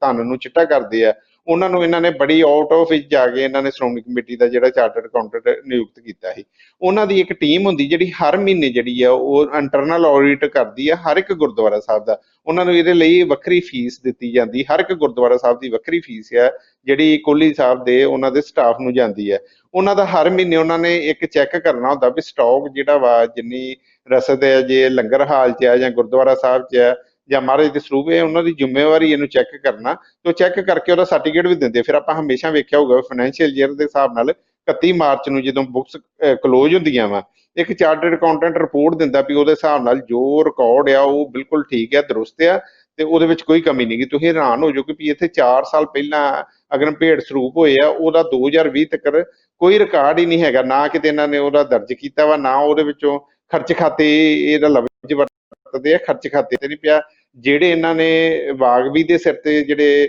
ਪ੍ਰਭਾਵਸ਼ਾਲੀ ਲੋਕਾਂ ਨੂੰ ਜਿਹੜੇ ਮਹਾਰਾਜ ਦੇ ਸਰੂਪ ਦਿੱਤੇ ਬਗੈਰ ਕਿਸੇ ਐਂਟਰੀ ਤੋਂ, ਉਹ ਵੀ ਇਹਨਾਂ ਦੇ ਕੋਲ ਕੋਈ ਰਿਕਾਰਡ ਨਹੀਂਗਾ। ਹੁਣ ਸਿਰਫ ਜਦੋਂ ਅਸੀਂ ਇਹਨਾਂ ਨੂੰ ਪਹੁੰਚ ਕੀਤੀ ਹੈ 2 ਦਿਨ ਪਹਿਲਾਂ, ਉਹ ਤੋਂ ਬਾਅਦ 'ਚ ਜਿਹੜਾ ਸਾਰੀ ਕਾਰਵਾਈ ਇਹ 2 ਦਿਨ ਹੋ ਗਏ ਆ, ਰਾਤ ਦਿਨ ਇਹਨਾਂ ਨੇ ਲਾਇਆ। ਈਵਨ ਕਿ ਇਹ ਇਸ ਵੇਲੇ ਡਾਕੂਮੈਂਟ ਫੈਬਰੀਕੇਟ ਕਰਦੇ ਆ। ਜਿਹੜਾ ਗੋਇੰਦਵਾਲ ਸਾਹਿਬ ਇੱਕ ਰਜਿਸਟਰ ਲੱਗਾ ਵਾ ਜਿਹਦੇ ਵਿੱਚ ਐਂਟਰੀ ਹੁੰਦੀ ਬੌਲੀ ਸਾਹਿਬ ਵੀ ਕੋਈ ਮਹਾਰਾਜ ਦੇ ਸਰੂਪ ਜਿਹੜੇ ਬਿਰਧ ਜਾਂਦੇ ਆ ਉਹਨਾਂ ਦੇ ਸੰਸਕਾਰ ਕਰਨੇ, ਫਿਰ ਉਹਨਾਂ ਨੂੰ ਜਲ ਪ੍ਰਵਾਹ ਕਰਨਾ, ਜੋ ਇਹਨਾਂ ਦੇ ਆਪਣਾ ਜੋ ਇਹਨਾਂ ਦੇ ਨਿਯਮ ਆ, ਜੋ ਇਹਨਾਂ ਦੀ ਮਰਿਆਦਾ ਵਾ। ਇਹਨਾਂ ਨੇ ਇਹ ਜਿਹੜੇ 80 ਸਰੂਪ ਗੋਇੰਦਵਾਲ ਸਾਹਿਬ ਲੈ ਕੇ ਗਏ ਆ, ਉੱਥੇ ਇਹਨਾਂ ਕਿਤੇ ਐਂਟਰੀ ਨਹੀਂ ਕੀਤੀ। ਉਹਨਾਂ ਨੂੰ ਉਤਰਾ ਹੀ ਪਿੱਛੋਂ ਹੁਕਮ ਸੀ ਵੀ ਇਹ ਬਿਲਕੁਲ ਕਿਤੇ ਰਿਕਾਰਡ ਤੇ ਨਹੀਂ ਆਉਣਾ ਚਾਹੀਦਾ ਵੀ ਮਹਾਰਾਜ ਦੇ ਸਰੂਪ ਇਸ ਤਰ੍ਹਾਂ ਅਗਨ ਭੇਟ ਹੋ ਗਏ ਆ ਜਾਂ ਇਹਨਾਂ ਦੇ ਕਰਨੇ ਆ। ਉਹ ਇਹਨਾਂ ਨੇ ਸਾਰਾ ਜਿਹੜਾ ਵਾ ਇਹ ਕਾਲਾ ਮਾਲਾ ਕੀਤਾ, ਲੁਕੋਇਆ ਸਾਰਾ ਕੁਝ, ਤੇ ਉਹਦਾ ਨਤੀਜਾ ਵਾ ਵੀ ਇਹਨਾਂ ਨੂੰ ਜਿਹੜਾ ਇਸ ਵੇਲੇ ਇੱਕ ਟਹਿਰੇ 'ਚ ਖੜੇ ਆ। ਆਪਾਂ ਇਹ ਬੜੀ ਵੱਡੀ ਇਹਨਾਂ ਸੰਕਟ 'ਚ ਸਿੱਖ ਕੌਮ ਨੂੰ ਜਿਹੜਾ ਪਾਤਾ ਵਾ। ਇੱਕ ਇਹਦੇ ਨਾਲ ਇੱਕ ਜਿਹੜੀ ਚੀਜ਼ ਹੋਰ ਕਲੀਅਰ ਹੋ ਗਈ ਆ ਵੀ ਸ਼੍ਰੋਮਣੀ ਗੁਰਦੁਆਰਾ ਪ੍ਰਬੰਧਕ ਕਮੇਟੀ ਦੇ ਅਧਿਕਾਰੀ ਜਿਹੜੇ ਆ ਉੱਚ ਅਹੁਦਿਆਂ ਤੇ ਬੈਠੇ ਆ, ਮੁੱਖ ਸਕੱਤਰ ਲਾ ਲਈਏ ਜਾਂ ਧਰਮ ਪ੍ਰਚਾਰ ਦੇ ਇਹਨਾਂ ਦੇ ਸਕੱਤਰ ਲਾ ਲਈਏ ਜਾਂ ਹੋਰ ਜਿਹੜੇ ਹੈਡ ਆ, ਵੀ ਇਹ ਪੋਲੀਟੀਕਲ ਲੋਕਾਂ ਦੇ ਜਿਹੜੇ ਗੈਰ ਕਾਨੂੰਨੀ ਗਲਤ ਹੁਕਮ ਜਿਹੜੇ ਉਹਨਾਂ ਨੂੰ ਮੰਨਦੇ ਆ। ਜਿਹੜੀ ਮਰਿਆਦਾ ਕੀ ਕਹਿੰਦੀ ਆ, ਸ਼੍ਰੋਮਣੀ ਕਮੇਟੀ ਦੇ ਨਿਯਮ ਕੀ ਕਹਿੰਦੇ, ਉਹਨੂੰ ਨਹੀਂ ਇਹ ਮੰਨਦੇ। ਇਹਦੇ ਇਹ ਕੇਸ ਦੇ ਨਾਲ ਇਹ ਸਾਬਤ ਹੋ ਗਿਆ। ਇਹ ਕਲੈਰੀਫਿਕੇਸ਼ਨ ਵੇਰਕਾ ਸਾਹਿਬ, ਜਿਵੇਂ ਤੁਸੀਂ ਕਿਹਾ ਕਿ ਇੱਕ ਪ੍ਰਾਈਵੇਟ ਫਰਮ ਜੋ ਕਿ ਬਾਦਲ ਪਰਿਵਾਰ ਦੇ ਨਿੱਜੀ ਜੋ ਵਪਾਰਕ ਅਸਾਸੇ ਨੇ, ਅਦਾਰੇ ਨੇ, ਉਹਨਾਂ ਦਾ ਲੇਖਾ ਜੋਖਾ ਰੱਖਦੀ ਹੈ ਵਿੱਤੀ ਤੌਰ ਦੇ ਉੱਤੇ, ਉਹੀ ਜਿਹੜੀ ਹੈਗੀ ਹੈ ਸ਼੍ਰੋਮਣੀ ਕਮੇਟੀ ਦੇ ਤਹਿਤ ਜੋ ਕਿ ਇਤਿਹਾਸਕ ਗੁਰਦੁਆਰਾ ਸਾਹਿਬਾਨ ਨੇ, ਉਹਨਾਂ ਦੀ ਵੀ ਜਿਹੜੀ ਹੈਗੀ ਆ ਉਹ ਪ੍ਰਾਈਵੇਟ ਲੇਖਾ, ਜਿਹੜਾ ਪ੍ਰਾਈਵੇਟ ਆਡਿਟ ਤੁਸੀਂ ਕਿਹਾ ਕਿ ਨਿੱਜੀ ਤੌਰ ਦੇ ਉੱਤੇ ਉਹਦਾ ਵਹੀ ਖਾਤਾ ਵੀ ਜਿਹੜਾ ਸਾਂਭ ਸੰਭਾਲ ਕਰਦੀ ਹੈ। ਪਰ ਕਮਾਲ ਦੀ ਗੱਲ ਹੈ ਕਿ ਜਦੋਂ ਕੁਝ ਸੋਸ਼ਲ ਮੀਡੀਆ ਦੇ ਉੱਤੇ ਸੱਜਣ ਸਿੱਖ ਜਾਂ ਗੁਰੂ ਦੇ ਪਿਆਰੇ ਸਵੇਰੇ ਸਵੇਰੇ ਦਰਬਾਰ ਸਾਹਿਬ ਅੰਮ੍ਰਿਤਸਰ ਤੋਂ ਹੁਕਮਨਾਮਾ ਜਿਹੜਾ ਉਸ ਨੂੰ ਉਹ ਸ਼ੇਅਰ ਕਰਦੇ ਨੇ, ਆਪਣੇ ਸੱਜਣਾ ਤੱਕ ਪਹੁੰਚਦਾ ਕਰਨ ਦੀ ਕੋਸ਼ਿਸ਼ ਕਰਦੇ ਨੇ, ਗੁਰਮੁਖਾਂ ਤੱਕ ਗੁਰਬਾਣੀ ਨੂੰ ਪੁੱਜਦਾ ਕਰਨ ਦੀ ਸੇਵਾ ਨਿਭਾਉਂਦੇ ਨੇ, ਤਾਂ ਉਹਨਾਂ ਦੇ ਉੱਤੇ ਤੁਹਾਨੂੰ ਯਾਦ ਹੋਏਗਾ ਕੁਝ ਮਹੀਨੇ ਪਹਿਲਾਂ ਬਾਦਲ ਪਰਿਵਾਰ ਦੀ ਹਿੱਸੇਦਾਰੀ ਵਾਲੀ ਜਿਹੜੀ ਕੰਪਨੀ ਹੈ ਜਿਹਦੇ ਤਹਿਤ PTC ਚੈਨਲ ਵਗੈਰਾ ਚੱਲਦੇ ਨੇ, ਤੇ ਉਹਨਾਂ ਨੇ ਲੀਗਲ ਨੋਟਿਸ ਕੱਢੇ ਸੀ ਕਿ ਇਹ ਇੰਟੈਲੈਕਚੁਅਲ ਪ੍ਰਾਪਰਟੀ ਹੈ PTC ਦੀ, ਕਿਉਂਕਿ ਐਗਰੀਮੈਂਟ ਜਿਹੜਾ ਹੈਗਾ ਦਰਬਾਰ ਸਾਹਿਬ ਤੋਂ TV ਪ੍ਰਸਾਰਨ ਦੇ ਲਾਈਵ ਕਰਨ ਦਾ ਉਹ ਉਹਨਾਂ ਕੋਲ ਹੈ ਕਿੰਨੇ ਸਾਲਾਂ ਤੋਂ। ਤਾਂ ਇਸ ਨੂੰ ਗੁਰਬਾਣੀ ਨੂੰ ਹੀ, ਈਵਨ ਹੁਕਮਨਾਮਾ ਨੂੰ ਹੀ ਬੌਧਿਕ ਸੰਪਤੀ, ਜਿਹਨੂੰ ਇੰਟੈਲੈਕਚੁਅਲ ਪ੍ਰਾਪਰਟੀ ਕਹਿ ਕੇ ਉਹਨਾਂ ਨੇ ਫੇਸਬੁੱਕ ਨੂੰ, YouTube ਨੂੰ ਜਾਂ ਵੀ ਇਸ ਤਰ੍ਹਾਂ ਦੇ ਮੀਡੀਅਮ ਨੇ ਉਹਨਾਂ ਨੂੰ ਸ਼ਿਕਾਇਤਾਂ ਭੇਜੀਆਂ ਸਨ ਕਿ ਇਹ ਜਿਹੜੇ ਸਾਡਾ ਕਾਪੀਰਾਈਟ ਦਾ ਵਿਸ਼ਾ ਵਸਤੂ ਹੈ, ਉੱਥੇ ਤੇ ਕਾਪੀਰਾਈਟ ਯਾਦ ਆ ਗਿਆ ਜਿੱਥੇ ਸੰਗਤ ਸ਼ਰਧਾ ਨਾਲ ਸੇਵਾ ਨਿਭਾਉਂਦੀ ਹੈ, ਹੁਕਮਨਾਮਾ ਸਰਵਣ ਕਰਦੀ ਹੈ, ਹੁਕਮਨਾਮਾ ਗੁਰਮੁਖਾਂ ਤੱਕ ਪਹੁੰਚਾਉਣ ਦੀ ਜਿਹੜੀ ਹੈਗੀ ਹੈ ਸੇਵਾ ਨਿਭਾਉਂਦੀ ਹੈ, ਜਾਂ ਆਪਣੀ ਸ਼ਰਧਾ ਦਾ ਜਿਹੜਾ ਆਪਣਾ ਇੱਕ ਸ਼ਰਧਾ ਭਾਵ ਨੂੰ ਪ੍ਰਗਟ ਕਰਦੀ ਹੈ। ਪਰ ਜਿੱਥੇ ਇੰਨੀ ਵੱਡੀ ਗੱਲ ਹੈ ਕਿ 250 ਤੋਂ ਉੱਤੇ ਸਰੂਪ ਜਿਹੜੇ ਨੇ, ਪਾਵਨ ਸਰੂਪ ਨੇ ਗੁਰੂ ਮਹਾਰਾਜ ਦੇ, ਉਹਨਾਂ ਦਾ ਲੇਖਾ, ਅਗਰ ਵੈਸੇ ਤਾਂ ਲੇਖਾ ਰੱਖਣ ਦੀ ਔਕਾਤ ਕਿਸੇ ਦੀ ਨਹੀਂ, ਪਰ ਦੁਨਿਆਵੀ ਤੌਰ ਦੇ ਉੱਤੇ ਕਿਉਂਕਿ ਜਦੋਂ ਬੇਅਦਬੀ ਹੋ ਜਾਂਦੀ ਹੈ ਜਾਂ ਕਿਸੇ ਹੋਰ ਤਰ੍ਹਾਂ ਦੀ ਘਟਨਾ ਵਾਪਰਦੀ ਹੈ ਤਾਂ ਉਦੋਂ ਜ਼ਿੰਮੇਵਾਰੀ ਤੈਅ ਕਰਨ ਵਾਸਤੇ ਜ਼ਰੂਰੀ ਹੁੰਦਾ ਹੈ ਕਿ ਗੁਰੂ ਮਹਾਰਾਜ ਦਾ ਸਰੂਪ ਜਿਹੜਾ ਹੈਗਾ ਕਿਸ ਥਾਂ ਦੇ ਉੱਤੇ ਸੁਸ਼ੋਭਿਤ ਰਿਹਾ, ਕਿੱਥੇ ਜਿਹੜਾ ਹੈਗਾ ਰਾਤ ਨੂੰ ਜਿਹੜਾ ਹੈਗਾ ਆਪਾਂ ਸੰਭਾਲਿਆ ਗਿਆ, ਜਾਂ ਜੋ ਵੀ ਗੁਰੂ ਮਰਿਆਦਾ ਹੈ ਉਸ ਮੁਤਾਬਕ ਕਿੱਥੇ ਕਿੱਥੇ ਜਿਹੜਾ ਹੈਗਾ ਉਸ ਦੀ ਮੌਜੂਦਗੀ ਨੂੰ ਆਪਾਂ ਇੱਕ ਅਕਾਊਂਟੇਬਿਲਿਟੀ ਦਾ ਜਿਹੜਾ ਇੱਕ ਆਧਾਰ ਬਣਾਉਂਦੇ ਹੁੰਦੇ ਆ ਕਿ ਗੁਰੂ ਮਹਾਰਾਜ ਸਾਹਿਬ ਦੇ ਸਰੂਪ ਦੀ ਜਿਹੜੀ ਹੈਗੀ ਆ ਇਸ ਵਕਤ ਕਿੱਥੇ ਸੁਸ਼ੋਭਿਤ ਨੇ ਉਹ, ਤਾਂ ਜੋ ਕਿ ਅਗਰ ਕੱਲ ਨੂੰ ਕੋਈ ਐਸੀ ਘਟਨਾ ਵਾਪਰਦੀ ਹੈ ਜ਼ਿੰਮੇਵਾਰੀ ਤੈਅ ਕੀਤੀ ਜਾ ਸਕੇ। ਇਸ ਸਾਰੀ ਚੀਜ਼ ਨੂੰ ਵੀ ਤੁਸੀਂ ਕਿਸ ਤਰ੍ਹਾਂ ਲੈਂਦੇ ਹੋ ਕਿ ਇੱਕ ਪਾਸੇ ਤੇ ਪੋਲੀਟੀਕਲ, ਤੁਸੀਂ ਵੀ ਇਸ਼ਾਰਾ ਕੀਤਾ ਕਿ ਪੋਲੀਟੀਕਲ ਜਿਹੜੀ ਹੈਗੀ ਹੈ ਉਹਨਾਂ ਨੂੰ ਪੂਰਾ ਕਰਨ ਵਾਸਤੇ, ਪੋਲੀਟੀਕਲ ਡੈਮੇਜ ਤੋਂ ਬਚਣ ਵਾਸਤੇ ਇਹ ਫੈਸਲਾ ਕੀਤਾ ਗਿਆ ਕਿ ਇਸ ਚੀਜ਼ ਨੂੰ ਗੁਪਤ ਰਹਿਣ ਦਿੱਤਾ ਜਾਏ। ਦੂਜਾ, ਤੁਸੀਂ ਆਪਣੀ ਜਾਂਚ ਰਿਪੋਰਟ ਦੇ ਵਿੱਚ ਖੁਲਾਸਾ ਕੀਤਾ ਹੈ ਕਿ ਸਾਰੀ ਜਿਹੜੀ ਘਟਨਾ ਹੋਈ ਹੈ ਉਸ ਤੋਂ ਬਾਅਦ ਜੋ ਇਸ ਦੇ ਉੱਤੇ ਲੀਪਾਪੋਚੀ ਕਰਨ ਦੀ ਕੋਸ਼ਿਸ਼ ਕੀਤੀ ਹੈ, ਉਸ ਸਮੇਂ ਦੇ ਡਿਪਟੀ ਮੁੱਖ ਮੰਤਰੀ ਤੇ ਅਕਾਲੀ ਦਲ ਦੇ ਪ੍ਰਧਾਨ ਸੁਖਬੀਰ ਸਿੰਘ ਬਾਦਲ ਦੀ ਸਹਿਮਤੀ ਨਾਲ ਹੋਈ ਹੈ। ਇਸ ਚੀਜ਼ ਦੀ ਕੀ ਤੁਸੀਂ ਐਵੀਡੈਂਸ ਪੇਸ਼ ਕਰ ਰਹੇ ਹੋ, ਕਿਉਂਕਿ ਹੁਣ ਤੁਸੀਂ ਇਹ ਸਾਰਾ ਮਾਮਲਾ ਪੰਜਾਬ ਦੀ ਸਰਕਾਰ ਦੇ ਧਿਆਨ ਵਿੱਚ ਲਿਆਂਦਾ ਹੈ, ਇਸ ਦੀ ਠੋਸ ਜਾਂਚ ਮੰਗੀ ਹੈ? ਵੇਖੋ, ਅਸੀਂ ਜਦੋਂ ਆਪਣੀ ਰਿਪੋਰਟ ਅਸੀਂ ਤਿਆਰ ਕਰ ਰਹੇ ਹਾਂ, ਜਦੋਂ ਅਸੀਂ ਇਹ ਸਬੂਤਾਂ ਨੂੰ ਘੋਖ ਰਹੇ ਹਾਂ, ਲੋਕਾਂ ਨੂੰ, ਸੰਬੰਧਿਤ ਲੋਕਾਂ ਨੂੰ, ਜਿਹੜੇ ਮੁਲਾਜ਼ਮ ਸੀ ਸ਼੍ਰੋਮਣੀ ਕਮੇਟੀ ਦੇ ਤੇ ਹੋਰ ਜਿਹੜੇ ਪੱਤਰਕਾਰ ਸੀ ਜਿਹੜੇ ਉੱਥੇ ਮੌਕੇ ਤੇ ਗਏ ਸੀ, ਇਹਨਾਂ ਸਾਰਿਆਂ ਨੂੰ ਜਦੋਂ ਅਸੀਂ ਮਿਲੇ ਆ, ਈਵਨ ਕਿ ਮੁਲਾਜ਼ਮ ਜਿਹੜੇ ਇਹਨਾਂ ਦੇ ਸੀਨੀਅਰ ਅਧਿਕਾਰੀ ਆ, ਉਹਨਾਂ ਨੇ ਵੀ ਸਾਡੇ ਕੋਲ, ਉਹਨਾਂ ਨੇ ਵੀ ਮੰਨਿਆ ਵੀ ਉਹਨਾਂ ਨੂੰ ਜਿਹੜੀਆਂ ਹਦਾਇਤਾਂ ਸੀ ਇਹ ਸੁਖਬੀਰ ਬਾਦਲ ਨੇ ਜਿਹੜੀਆਂ ਦਿੱਤੀਆਂ, ਅਵਤਾਰ ਸਿੰਘ ਮੱਕੜ ਦੇ ਧਿਆਨ ਚ ਉਹਨਾਂ ਉੱਥੇ ਲਿਆਂਦਾ, ਜਿਹੜੇ ਮੌਕੇ ਤੇ ਮੌਜੂਦ ਸੀ। ਉਦੋਂ ਐਗਜੈਕਟਿਵ ਦੀ, ਸ਼੍ਰੋਮਣੀ ਕਮੇਟੀ ਦੀ ਐਗਜੈਕਟਿਵ ਦੀ ਮੀਟਿੰਗ ਸੀ ਉਸ ਦਿਨ ਜਿੱਦਣ ਇਹ ਵਾਕਿਆ ਜਿਹੜਾ ਵਾ, ਘਟਨਾ ਜਿਹੜੀ ਵਾਪਰੀ ਆ, ਤੇ ਇਸ ਕਰਕੇ ਸਾਰੇ ਐਗਜੈਕਟਿਵ ਮੈਂਬਰ ਜਿਹੜੇ ਉਹ ਅੰਮ੍ਰਿਤਸਰ ਚ ਮੌਜੂਦ ਸੀ, ਇਸ ਕਰਕੇ ਉਹ ਸਾਰੇ ਉੱਥੇ ਜਿਹੜੇ ਆ ਘਟਨਾ ਵਾਲੀ ਜਗ੍ਹਾ ਤੇ ਸਾਰੇ ਜਣੇ ਉਹਨਾਂ ਨੇ ਫੋਨ ਕੀਤੇ ਤੇ ਉੱਥੇ ਆ ਗਏ। ਤੇ ਉੱਥੋਂ ਸੁਖਬੀਰ ਬਾਦਲ ਦੀ ਗੱਲ ਜਿਹੜੀ ਹੈ ਇਹ ਸਾਰੀ, ਇਹ ਪਹਿਲਾਂ ਵੀ ਜਿਹੜੀ ਹੈ ਇਹ ਜਿਹੜੇ ਉੱਥੇ ਮੌਜੂਦ ਸੀ ਜਿਹੜੇ ਮੌਕੇ ਤੇ, ਉਹਨਾਂ ਵੱਲੋਂ ਵੀ ਦੱਸਿਆ ਗਿਆ ਵੀ ਮੱਕੜ ਨੇ ਉੱਥੋਂ ਫੋਨ ਕੀਤਾ। ਫਿਰ ਜਦੋਂ ਅਸੀਂ ਸ਼੍ਰੋਮਣੀ ਕਮੇਟੀ ਦੇ ਅਧਿਕਾਰੀਆਂ ਨੂੰ ਮਿਲੇ ਤੇ ਉਹਨਾਂ ਨੇ ਸਾਨੂੰ ਇਹ ਕਹਿ ਕੇ ਕਹਿਣ ਦੀ ਕੋਸ਼ਿਸ਼ ਕੀਤੀ ਵੀ ਤੁਸੀਂ ਜਿਹੜਾ ਇਹ ਕੇਸ ਨੂੰ ਨਾ ਉਠਾਓ, ਇਹਦੇ ਨਾਲ ਸਿੱਖਾਂ ਦੀ ਜਿਹੜੀ ਬਦਨਾਮੀ ਹੋਊਗੀ, ਇਸ ਤਰ੍ਹਾਂ ਦੇ ਕੋਈ ਇਮੋਸ਼ਨਲ ਜਿਹੜੀ ਚੀਜ਼ਾਂ ਉਹ ਉਹਨਾਂ ਕਹਿਣਾ ਸ਼ੁਰੂ, ਉਹਨਾਂ ਕਿਹਾ ਵੀ ਸਾਡੇ ਤੇ ਦਬਾਅ ਹੀ ਜਿਹੜਾ, ਕਿਉਂਕਿ 2017 ਚ ਇਲੈਕਸ਼ਨ ਹੀ, ਆਪਣਾ ਵਿਧਾਨ ਸਭਾ ਪੰਜਾਬ ਦੀ ਇਲੈਕਸ਼ਨ ਹੀ, ਤੇ ਸੁਖਬੀਰ ਬਾਦਲ ਇਹ ਚਾਹੁੰਦਾ ਸੀ ਵੀ ਜੇ ਬਰਗਾੜੀ ਵਾਲੇ ਕੇਸ ਉੱਥੇ ਦੋ ਸਰੂਪ ਮਹਾਰਾਜ ਦੇ ਜਿਹੜੇ ਉਹਨਾਂ ਦੀ ਬੇਅਦਬੀ ਦੀ ਗੱਲ 'ਚ ਇੰਨਾ ਵੱਡਾ ਨੁਕਸਾਨ ਹੁੰਦੇ ਆ, ਤੇ ਜੇ ਕਿਤੇ ਮਹਾਰਾਜ ਦੇ 80 ਸਰੂਪ ਜਾਂ ਜਿੰਨੇ ਵੀ 80 ਜਾਂ 90 ਜਿੰਨੇ ਵੀ ਆ, ਵੀ ਜੇ ਇਹ ਗੱਲ ਬਾਹਰ ਨਿਕਲ ਗਈ ਤੇ ਸਿੱਖ ਕੌਮ ਜਿਹੜੀ ਆ ਬਿਲਕੁਲ ਹੀ ਬਾਦਲਾਂ ਦੇ ਉਲਟ ਇੱਕ ਫਤਵਾ ਦੇ ਦੂਗੀ ਤੇ ਇਹਨਾਂ ਨੂੰ ਇਲੈਕਸ਼ਨ 'ਚ ਬਹੁਤ ਵੱਡਾ ਨੁਕਸਾਨ ਹੋ ਜਾਊਗਾ। ਇਹਨਾਂ ਸਿਰਫ ਆਪਣੀ ਇਲੈਕਸ਼ਨ ਦੇ ਜਿਹੜਾ ਪੋਲੀਟੀਕਲ ਮਫਾਦ ਜਿਹੜੇ ਇਹਨਾਂ ਨੇ ਆਪਣੀ, ਉਹਨਾਂ ਦੀ ਪੂਰਤੀ ਲਈ ਜਿਹੜਾ ਵਾ ਇੱਥੇ ਮਰਿਆਦਾ ਦਾ ਘਾਣ ਕੀਤਾ। ਔਰ ਦੂਸਰੀ ਗੱਲ ਜਿਹੜੀ ਆਪਾਂ ਕਹਿੰਦੇ ਵੀ SS ਕੋਹਲੀ ਜਿਹੜੇ ਚਾਰਟਰਡ ਅਕਾਊਂਟੈਂਟ ਹੈ ਬਾਦਲ ਦੇ ਜਿਹੜੇ ਪਰਿਵਾਰ ਦੇ ਨਜ਼ਦੀਕ ਆ, ਅਸੀਂ ਇਹਦੇ ਵਿੱਚ ਕਾਫੀ ਘੋਖ ਕੀਤੀ। ਅਸੀਂ ਕਈ ਸਾਲਾਂ ਦੀਆਂ ਬੈਲੈਂਸ ਸ਼ੀਟ, ਪਿਛਲੇ 10 ਸਾਲਾਂ ਦੀਆਂ ਇਹਨਾਂ ਦੀਆਂ ਜਿਹੜੀਆਂ, ਉਹਨਾਂ ਨੂੰ ਇਨਕੁਆਇਰ ਕੀਤਾ, ਫਿਰ ਇਹਨਾਂ ਦਾ ਰਿਕਾਰਡ ਵੇਖੇ, ਤੁਸੀਂ ਹੈਰਾਨ ਹੋ ਜਾਓਗੇ ਵੀ SS ਕੋਹਲੀ ਦੀ ਅਪੁਆਇੰਟਮੈਂਟ ਸ਼੍ਰੋਮਣੀ ਕਮੇਟੀ 'ਚ ਇਹ ਕਰਕੇ ਕੀਤੀ ਗਈ ਸੀ ਵੀ ਉਹ ਅਕਾਊਂਟਸ ਜਿਹੜੇ ਆ ਉਹਨਾਂ ਨੂੰ ਆਨਲਾਈਨ ਕਰਨਗੇ ਤੇ ਕੰਪਿਊਟਰਾਈਜ਼ਡ ਕਰਨਗੇ। ਦੋ ਕੰਮਾਂ ਲਈ ਉਹਨਾਂ ਨੂੰ ਫੀਸ ਦਿੱਤੀ ਗਈ ਸੀ ਪਹਿਲੇ ਸਾਲ 'ਚ। ਜਿਹੜਾ ਮਤਾ ਵਾ ਉਹਨੂੰ ਤੁਸੀਂ ਮਤੇ ਨੂੰ ਪੜ੍ਹੋ, ਕੰਪਿਊਟਰਾਈਜ਼ਡ ਕਰਨ ਤੇ ਆਨਲਾਈਨ ਕਰਨ। ਤੁਸੀਂ ਅੱਜ ਉਹਨਾਂ ਦੀ ਅਪੁਆਇੰਟਮੈਂਟ ਨੂੰ ਕਿੰਨੇ ਸਾਲ ਹੋ ਗਏ ਆ, ਤੁਸੀਂ ਅੱਜ ਵੇਖੋ ਵੀ ਨਾ ਤੇ ਸ਼੍ਰੋਮਣੀ ਕਮੇਟੀ ਦੇ ਕਿਸੇ ਗੁਰਦੁਆਰਾ ਸਾਹਿਬ ਦਾ ਅਕਾਊਂਟਸ ਜਿਹੜੇ ਆ ਉਹ ਕੰਪਿਊਟਰਾਈਜ਼ਡ ਹੋਏ ਆ ਤੇ ਨਾ ਹੀ ਆਨਲਾਈਨ ਹੋਏ ਆ। ਤੁਸੀਂ ਵੈਬਸਾਈਟ ਖੋਲੋ SGPC ਤੇ ਤੁਹਾਨੂੰ ਆਨਲਾਈਨ ਕੋਈ ਵੀ ਖਾਤਾ ਨਹੀਂ। ਪਿਛਲੇ 10 ਸਾਲਾਂ ਦੀਆਂ ਬੈਲੈਂਸ ਸ਼ੀਟ ਇਹਨਾਂ ਨੇ ਆਡਿਟਡ ਨਹੀਂ ਕਰਾਈਆਂ, ਜਿਹੜੀਆਂ ਸਰਕਾਰੀ ਆਡੀਟਰ ਆਉਂਦੇ ਆ ਉਹਨਾਂ ਆਡਿਟ ਕਰਨੀਆਂ ਹੁੰਦੀਆਂ, ਤੇ ਤੁਹਾਨੂੰ ਹੈਰਾਨੀ ਹੋ ਜਾਊਗੀ ਵੀ ਜਿਹੜੀਆਂ ਆਡਿਟ ਹੋਈਆਂ ਵਾ ਉਹਦੇ ਵਿੱਚ ਇੱਕ ਚਾਰਟਰਡ ਅਕਾਊਂਟੈਂਟ ਨੇ ਨੋਟ ਲਿਖਿਆ ਵਾ ਵੀ ਉਹਨੂੰ ਆਡਿਟ ਕਰਨ ਲਈ ਬੁੱਕਸ ਪ੍ਰੋਵਾਈਡ ਨਹੀਂ ਕੀਤੀਆਂ ਗਈਆਂ, ਉਹਨੂੰ ਇਹ ਕਿਹਾ ਗਿਆ ਵੀ ਤੂੰ ਬੁੱਕਸ ਤੋਂ ਬਗੈਰ ਸਾਈਨ ਕਰਕੇ ਸਾਨੂੰ ਦੇ ਜਾ। ਤੁਸੀਂ, ਆਪਾਂ ਇੱਕ ਆਮ ਫਰਮ ਹੋਵੇ, ਆਪਾਂ ਫਰਮਾਂ ਦੇ ਵਿੱਚ ਵੀ ਵੇਖਦੇ ਹਾਂ ਵੀ ਉਹ ਵੀ ਇੱਕ ਰੂਲ ਨੂੰ ਫੋਲੋ ਕਰਦੇ ਆ, ਤੇ ਸਿੱਖਾਂ ਦੀ ਸਰਵਉੱਚ ਸੰਸਥਾ ਉਹ ਰੂਲ ਨੂੰ ਫੋਲੋ ਨਾ ਕਰੇ। ਤੁਸੀਂ ਜਿਹੜੀ ਆ ਹੁਣ ਆਪਾਂ ਕਰੋਨਾ ਮਹਾਮਾਰੀ 'ਚ ਦੇਖਿਆ ਹੋਊਗਾ ਤੇ ਸ਼੍ਰੋਮਣੀ ਕਮੇਟੀ ਦੀ ਜਿਹੜੀਆਂ ਸਟੇਟਮੈਂਟ ਆਈਆਂ ਵੀ ਇਹਨਾਂ ਦੇ ਕੋਲ ਜਿਹੜੇ ਆ ਫੰਡ ਘਟ ਗਏ ਆ, ਗੁਰਦੁਆਰਾ ਸਾਹਿਬ ਦੇ ਲੰਗਰ ਲਈ ਇਹਨਾਂ ਕੋਲ ਪੈਸੇ ਨਹੀਂ ਹੈਗੇ, ਇਹਨਾਂ ਕੋਲ ਰਸਦ ਖਤਮ ਹੋ ਗਈ ਆ। ਤੁਸੀਂ ਇਹਦੇ ਪਿਛਲੇ ਬੰਨੇ ਜਾਓਗੇ ਤੁਹਾਨੂੰ ਪਤਾ ਲੱਗੂਗਾ ਵੀ ਜਿੰਨਾ ਗੁਰੂ ਗ੍ਰੰਥ, ਲੋਕਾਂ ਦਾ ਇੱਕ ਤੇ ਇਹਨਾਂ ਤੇ ਫੇਥ ਉੱਠ ਗਿਆ, ਲੋਕੀ ਆਪਣੇ ਆਪ ਜਿਹੜਾ ਗਰੀਬਾਂ ਨੂੰ ਜਿਹੜਾ ਆਪ ਭੋਜਨ ਵੰਡਣ ਲਈ ਚੱਲ ਪਏ। ਔਰ ਦੂਸਰੀ ਗੱਲ ਇਹ ਹੈ ਵੀ ਸ਼੍ਰੋਮਣੀ ਕਮੇਟੀ ਕੋਲ ਜਿਹੜੇ ਫੰਡ ਪਏ ਸੀ, FDR ਪਈਆਂ ਸੀ, ਜਿਹੜਾ ਇਹਨਾਂ ਦਾ ਜਿੰਨਾ ਚੜਾਵਾ ਸੀ ਉਹ ਚੜਾਵਾ ਇਹਨਾਂ ਦੇ ਠੇਕੇਦਾਰੀ ਸਿਸਟਮ 'ਚ, ਜਿਹੜੇ ਬਾਬੇ ਕਾਰ ਸੇਵਾ ਵਾਲੇ ਉਹਨਾਂ ਦੇ ਸਿਸਟਮ 'ਚ, ਤੇ ਜਿਹੜੀਆਂ ਇਹਨਾਂ ਨੇ ਬਾਹਰ ਜਿਹੜੀਆਂ ਵਿਦਿਅਕ ਸੰਸਥਾਵਾਂ ਤੇ ਜਿਹੜੀ ਇਹਨਾਂ ਨੇ ਸਹਾਇਤਾ ਜਿਹੜੀ ਦਿੰਦੇ ਆ, ਧਾਰਮਿਕ ਸਹਾਇਤਾ ਜਿਹੜੀਆਂ ਧਰਮ ਪ੍ਰਚਾਰ ਵਾਲੇ ਆ, ਤੁਸੀਂ ਵੇਖ ਕੇ ਹੈਰਾਨ ਹੋ ਜਾਓ। ਸਾਰਾ ਪੈਸਾ ਸ਼੍ਰੋਮਣੀ ਕਮੇਟੀ ਦਾ ਉਧਰ ਨੂੰ ਜਾ ਕੇ ਇੱਕ ਇਹ ਸਰਾਂ ਸ਼ੁਰੂ ਕਰਦੇ ਆ, ਉਹ 7 ਕਰੋੜ ਦਾ ਸ਼ੁਰੂ 'ਚ ਇਹਨਾਂ ਦਾ ਟੈਂਡਰ ਹੁੰਦਾ, ਫਿਰ ਅਖੀਰ 'ਚ ਜਾ ਕੇ ਉਹ 50 ਕਰੋੜ 'ਚ ਬਣਦੀ ਆ।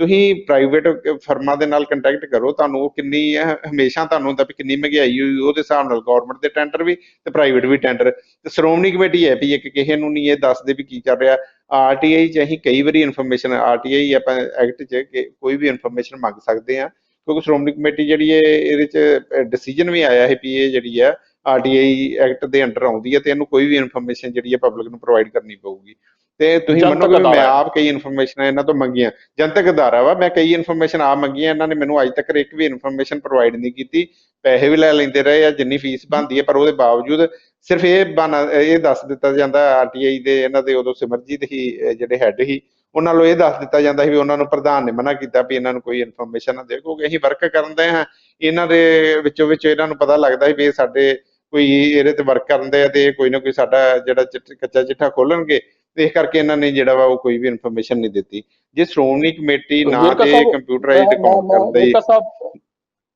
ਵੇਰਕਾ ਸਾਹਿਬ ਮੇਰੇ ਖਿਆਲ 'ਚ ਆਪਾਂ ਥੋੜਾ ਜਿਹਾ ਦੁਬਾਰਾ ਵਿਸ਼ੇ ਵੱਲ ਆਈਏ, ਕਿਉਂਕਿ ਜਿਹੜੀ ਕਿਤਾਬ ਤੁਸੀਂ ਸ਼੍ਰੋਮਣੀ ਕਮੇਟੀ ਦੀ ਖੋਲ ਲਈ ਹੈ ਉਹ ਕਾਫੀ ਵੱਡੀ ਲੱਗ ਰਹੀ ਹੈ ਮੈਨੂੰ, ਤੇ ਇਹਦੇ ਵਾਸਤੇ ਤੁਹਾਨੂੰ ਮੇਰੇ ਖਿਆਲ 'ਚ ਆਪਾਂ ਸਟੂਡੀਓ 'ਚ ਸੱਦਾ ਦੇ ਕੇ ਜ਼ਰੂਰ ਜਿਹੜਾ ਹੈਗਾ ਇਹ ਕਾਲਾ ਚਿੱਠਾ ਜਿਹੜਾ ਹੈਗਾ ਸ਼੍ਰੋਮਣੀ ਕਮੇਟੀ ਦਾ ਤੁਸੀਂ ਜੋ ਦਾਅਵਾ ਕਰ ਰਹੇ ਹੋ, ਇਹ ਸਾਰਾ ਜ਼ਰੂਰ ਕੋਸ਼ਿਸ਼ ਕਰਾਂਗੇ ਆਪਾਂ ਪਬਲਿਕ ਡੋਮੇਨ 'ਚ ਲਿਆਉਣ ਦਾ। ਪਰ ਹੁਣ ਜਾਂਦੇ ਜਾਂਦੇ ਮੈਨੂੰ ਇਸ ਗੱਲ ਦਾ ਤੁਸੀਂ ਦੱਸ ਦਿਓ ਕਿ ਹੁਣ ਤੁਸੀਂ ਇਹ ਮਾਮਲਾ ਪੰਜਾਬ ਦੇ ਮੁੱਖ ਮੰਤਰੀ ਨੂੰ, ਪੰਜਾਬ ਸਰਕਾਰ ਨੂੰ ਭੇਜਿਆ ਹੈ। ਇਹ ਉਹੀ ਪੰਜਾਬ ਸਰਕਾਰ ਹੈ ਕੈਪਟਨ ਅਮਰਿੰਦਰ ਸਿੰਘ ਦੀ ਅਗਵਾਈ ਵਾਲੀ, ਜਿਸ ਨੇ ਹੁਣ ਤੱਕ, ਜਿਸ ਤੇ ਦੋਸ਼ ਲੱਗ ਰਿਹਾ ਹੈ ਕਿ ਉਸਨੇ ਬਾਈਬਲ ਕਲਾਂ ਤੇ ਬਰਗਾੜੀ ਬੇਅਦਬੀ ਤੇ ਗੋਲੀकांड ਦਾ ਜਿਹੜਾ ਹੈਗਾ ਇਨਸਾਫ ਦਿਵਾਉਣ 'ਚ ਇਹ ਸਰਕਾਰ ਕਾਮਯਾਬ ਨਹੀਂ ਹੋਈ। ਵੱਡੇ ਵੱਡੇ ਇਲਜ਼ਾਮ ਇਸ ਸਰਕਾਰ ਤੇ ਲੱਗ ਰਹੇ ਨੇ, ਤੇ ਮੇਰੇ ਖਿਆਲ 'ਚ ਜਿਹੜਾ ਤੁਸੀਂ ਮਾਮਲਾ ਕੈਪਟਨ ਅਮਰਿੰਦਰ ਸਿੰਘ ਉਹਨਾਂ ਦੇ ਧਿਆਨ 'ਚ ਲਿਆਂਦਾ, ਤੇ ਉਸ 'ਚ ਵੀ ਮੈਨੂੰ ਲੱਗਦਾ ਕਿ ਕੋਈ ਜ਼ਿਆਦਾ ਕੁਝ ਹੋਣ ਵਾਲਾ ਨਹੀਂ ਹੈ। ਜਿਸ ਤਰ੍ਹਾਂ ਦੀ ਇਹਨਾਂ ਦੀ ਹੁਣ ਤੱਕ ਦੀ ਪਹੁੰਚ ਰਹੀ ਹੈ ਇਸ ਤਰ੍ਹਾਂ ਦੇ ਸੰਵੇਦਨਸ਼ੀਲ ਮੁੱਦਿਆਂ ਨੂੰ ਨਜਿੱਠਣ ਦੇ ਉੱਤੇ, ਤਾਂ ਤੁਹਾਡਾ ਇਸ ਤੋਂ ਅਗਲਾ ਸਟੈਪ ਕੀ ਹੋਏਗਾ? ਕੀ ਤੁਸੀਂ ਹੁਣ ਅਦਾਲਤ 'ਚ ਲੈ ਕੇ ਜਾਓਗੇ ਇਸ ਮਾਮਲੇ ਨੂੰ, ਜਾਂ ਫਿਰ ਹਾਲੇ ਤੱਕ ਤੁਸੀਂ ਪੰਜਾਬ ਸਰਕਾਰ ਤੱਕ ਹੀ ਟੇਕ ਰੱਖ ਕੇ ਚੱਲ ਰਹੇ ਹੋ? ਇਹ ਜਾਂਦੇ ਜਾਂਦੇ ਮੇਰਾ ਸਵਾਲ ਹੈ। ਦਰਸ਼ਕੋ, ਇਸ ਦੇ ਨਾਲ ਹੀ ਪਹਿਲਾਂ ਹੀ ਵੇਰਕਾ ਸਾਹਿਬ ਦੇ ਇਸ ਸਵਾਲ ਦੇ ਜਵਾਬ ਆਉਣ ਤੋਂ ਪਹਿਲਾਂ ਹੀ ਤੁਹਾਡੇ ਤੋਂ ਅਸੀਂ ਵਿਦਾ ਲੈਂਦੇ ਹਾਂ। ਸਾਡੇ ਨਾਲ ਬਣੇ ਰਹੋ, ਅੱਗੇ ਵੀ ਤੁਹਾਡੇ ਕੋਲ ਅਸੀਂ ਤੁਹਾਡੇ ਸਾਹਮਣੇ ਤੁਹਾਡੀ ਕਚਹਿਰੀ ਦੇ ਵਿੱਚ ਇਸ ਤਰ੍ਹਾਂ ਦੇ ਵੱਡੇ ਵੱਡੇ ਖੁਲਾਸੇ ਕਰਦੇ ਰਹਾਂਗੇ। ਤੁਹਾਡੇ ਤੋਂ ਇਜਾਜ਼ਤ ਲੈਣ ਦੇ ਨਾਲ ਨਾਲ ਵੇਰਕਾ ਸਾਹਿਬ ਆਖਰੀ ਜਿਹੜਾ ਹੈਗਾ ਆਪਣਾ ਅਗਲਾ ਕਦਮ ਜਿਹੜਾ ਹੈਗਾ ਉਸ ਦੀ ਰੋਸ਼ਨੀ ਪਾਉਣਗੇ। ਦੇਖੋ, ਅਸੀਂ ਇਹਦੇ ਵਿੱਚ ਇਹ ਸਾਡੇ ਕੋਲ ਕਈ ਆਪਸ਼ਨ ਸੀ। ਪਹਿਲੀ ਆਪਸ਼ਨ ਸੀ ਵੀ ਐਸਜੀਪੀਸੀ ਜਿਹੜੀ ਹੈ ਇਹਨਾਂ ਦੇ ਅਧਿਕਾਰੀਆਂ ਤੱਕ ਪਹੁੰਚ ਕਰੀਏ। ਜਦੋਂ ਅਸੀਂ ਉਹਨਾਂ ਨੂੰ ਮਿਲੇ, ਉਹਨਾਂ ਦਾ ਵਰਸ਼ਨ ਲੈ ਲਈ, ਤੇ ਸਾਨੂੰ ਲੱਗਾ ਵੀ ਇਹ ਉਹਦੇ ਵਿੱਚ ਇਨਵੋਲਵ ਹੈ, ਕਿਉਂਕਿ ਸਬੂਤ ਹੀ ਉਹਨਾਂ ਦੇ ਖਿਲਾਫ ਉਹ ਮੌਕੇ ਤੇ ਮੌਜੂਦ ਸੀ, ਉਹਨਾਂ ਸਾਰਾ ਕੁਝ ਕੀਤਾ ਹੈ। ਇਹ ਕਰਕੇ ਤੁਸੀਂ ਚੋਰ ਨੂੰ ਨਹੀਂ ਕਹਿ ਸਕਦੇ ਵੀ ਤੂੰ ਇਨਕੁਆਇਰੀ ਕਰ, ਨਾ ਹੀ ਚੋਰ ਕਦੀ ਆਪਣੀ ਇਨਕੁਆਇਰੀ ਕਰਾ ਲੈਂਦਾ ਵਾ। ਇਸ ਕਰਕੇ ਪਹਿਲੀ ਆਪਸ਼ਨ ਤੇ ਖਤਮ ਹੋ ਗਈ ਵੀ ਸ਼੍ਰੋਮਣੀ ਕਮੇਟੀ ਦੇ ਅਧਿਕਾਰੀਆਂ ਨੂੰ ਕਹਿਣਾ। ਦੂਸਰਾ, ਅਕਾਲ ਤਖਤ ਸਾਹਿਬ ਦੇ ਜਥੇਦਾਰ ਨੂੰ ਅਸੀਂ ਪਹਿਲਾਂ ਵੀ, ਤੁਹਾਨੂੰ ਯਾਦ ਹੋਊਗਾ ਵੀ ਬਾਬਾ ਗੁਰਬਖਸ਼ ਸਿੰਘ ਬੁੱਗੇ ਤੇ ਜਿਹੜੇ ਅਖੰਡ ਪਾਠ ਸਾਹਿਬ ਸੁਖਬੀਰ ਬਾਦਲ ਨੇ ਜਿਹੜਾ ਉੱਥੇ ਕਬਜ਼ਾ ਕਰਕੇ ਸਿਰਫ ਉਹਦੇ ਪਾਠ ਹੀ ਹੁੰਦੇ, ਉਹਦੇ ਸੰਬੰਧ 'ਚ ਇੱਕ ਵਾਰੀ ਸ਼ਿਕਾਇਤ ਦਿੱਤੀ, ਫਿਰ ਵੀ ਉਹਨੂੰ ਹੋਰ ਵੀ ਕੋਈ ਇਨਫੋਰਮੇਸ਼ਨ ਭੇਜੀ ਸੀ। ਜਥੇਦਾਰ ਅਕਾਲ ਤਖਤ ਸਾਹਿਬ ਜਿਹੜੇ ਆ ਉਹ ਵੀ ਕਿਤੇ ਨਾ ਕਿਤੇ ਵੱਜੇ ਹੋਏ ਆ, ਉਹ ਇਹਨਾਂ ਦੇ ਖਿਲਾਫ ਕੋਈ ਕਾਰਵਾਈ ਨਹੀਂ ਕਰ ਸਕਦੇ। ਇਹ ਇਹੋ ਜਿਹਾ ਇਸ਼ੂ ਸੀ ਵੀ ਉਹਦੇ ਵਿੱਚ ਸਾਨੂੰ ਲੱਗਾ ਵੀ ਸਿੰਘ ਸਾਹਿਬ ਗਿਆਨੀ ਹਰਪ੍ਰੀਤ ਸਿੰਘ ਹੁਣੀ ਜਿਹੜੇ ਆ ਇਹ ਵੀ ਇਹਦੇ ਵਿੱਚ ਨਹੀਂ ਕਾਰਵਾਈ ਕਰਨਗੇ। ਤੀਸਰੀ ਆਪਸ਼ਨ ਆਪਣੇ ਕੋਲ ਬਚਦੀ ਹੈ ਵੀ ਆਪਾਂ ਪ੍ਰਸ਼ਾਸਨ ਕੋਲ ਜਾਈਏ। ਅਸੀਂ ਪ੍ਰਸ਼ਾਸਨ ਕੋਲ ਇੱਕ ਐਪਲੀਕੇਸ਼ਨ ਦੇਤੀ, ਸਾਨੂੰ ਉਹਨਾਂ ਤੇ ਆਸ ਨਹੀਂ ਹੈਗੀ ਵੀ ਉਹ ਕੁਝ ਕਰਨਗੇ, ਪਰ ਅਦਾਲਤ ਦੀ ਪ੍ਰਕਿਰਿਆ ਦੇ ਹਿਸਾਬ ਨਾਲ ਜਿਹੜੀ ਆਪਾਂ ਨੂੰ ਅਦਾਲਤ 'ਚ ਜਾਣ ਲਈ ਪਹਿਲਾਂ ਅਦਾਲਤ ਪੁੱਛਦੀ ਵੀ ਤੁਸੀਂ ਵੀ ਪ੍ਰਸ਼ਾਸਨ ਕੋਲ ਗਏ ਹੋ, ਆਪਾਂ ਉਹਨਾਂ ਦੇ ਕੋਲ ਚਲ ਗਏ ਹਾਂ। ਤੇ ਇਸ ਕਰਕੇ ਜਿਹੜਾ ਸਾਨੂੰ ਲੱਗਦਾ ਵਾ ਵੀ ਆਪਾਂ ਇਹਨਾਂ ਦੀ ਥੋੜੀ ਦੇਰ ਵੇਟ ਕਰਕੇ ਆਪਾਂ ਇਹਨਾਂ ਦਾ ਸਾਰਾ ਜਿਹੜਾ ਸ਼੍ਰੋਮਣੀ ਕਮੇਟੀ ਦਾ ਇੱਕ ਪੂਰਾ ਇਹਨਾਂ ਦਾ ਅਧਿਐਨ ਕੀਤਾ ਵਾ, ਪੂਰਾ ਇੱਕ ਕਮੇਟੀ ਬਣਾ ਕੇ ਅਸੀਂ ਇਹਨਾਂ ਦੀ ਹਰ ਇੱਕ ਚੀਜ਼ ਇਨਕੁਆਇਰ ਕੀਤੀ ਆ, ਤੇ ਪ੍ਰਮਾਤਮਾ ਚਾਹਿਆ ਥੋੜੇ ਦਿਨਾਂ ਦੇ ਵਿੱਚ ਸਿੱਖ ਕੌਮ ਨੂੰ ਪਤਾ ਲੱਗੂਗਾ ਵੀ ਸਾਡੀ ਗੋਲਕ ਦਾ ਪੈਸਾ ਜਿਹੜਾ ਕਿੱਥੇ ਜਾ ਰਿਹਾ। ਜੀ ਬਹੁਤ ਸ਼ੁਕਰੀਆ ਵੇਰਕਾ ਸਾਹਿਬ, ਧੰਨਵਾਦ ਜੀ। ਥੈਂਕ ਯੂ ਜੀ, ਵੈਲਕਮ। ਸਤਿ ਸ਼੍ਰੀ ਅਕਾਲ ਜੀ, ਮੈਂ ਨਿਰਮਲ ਮਾਨ ਪੂਰਾ ਟੈਕਸ ਸੈਟਲਮੈਂਟ ਤੋਂ। ਇਹ ਤੁਸੀਂ ਵੀਡੀਓ ਦੇਖ ਰਹੇ ਸੀ ਟੀਵੀ ਪੰਜਾਬ ਦੇ ਉੱਤੇ। ਇਹੋ ਜਿਹੇ ਹੋਰ ਜਾਣਕਾਰੀ ਭਰਪੂਰ ਵੀਡੀਓ ਦੇਖਣ ਵਾਸਤੇ ਟੀਵੀ ਪੰਜਾਬ ਦੇ ਚੈਨਲ ਨੂੰ ਸਬਸਕ੍ਰਾਈਬ ਕਰੋ ਤੇ ਨਾਲ ਹੇਠ ਦਿੱਤੇ ਹੋਏ ਬੈਲ ਆਈਕਨ ਦੇ ਬਟਨ ਦਬਾਓ। ਸਤਿ ਸ਼੍ਰੀ ਅਕਾਲ।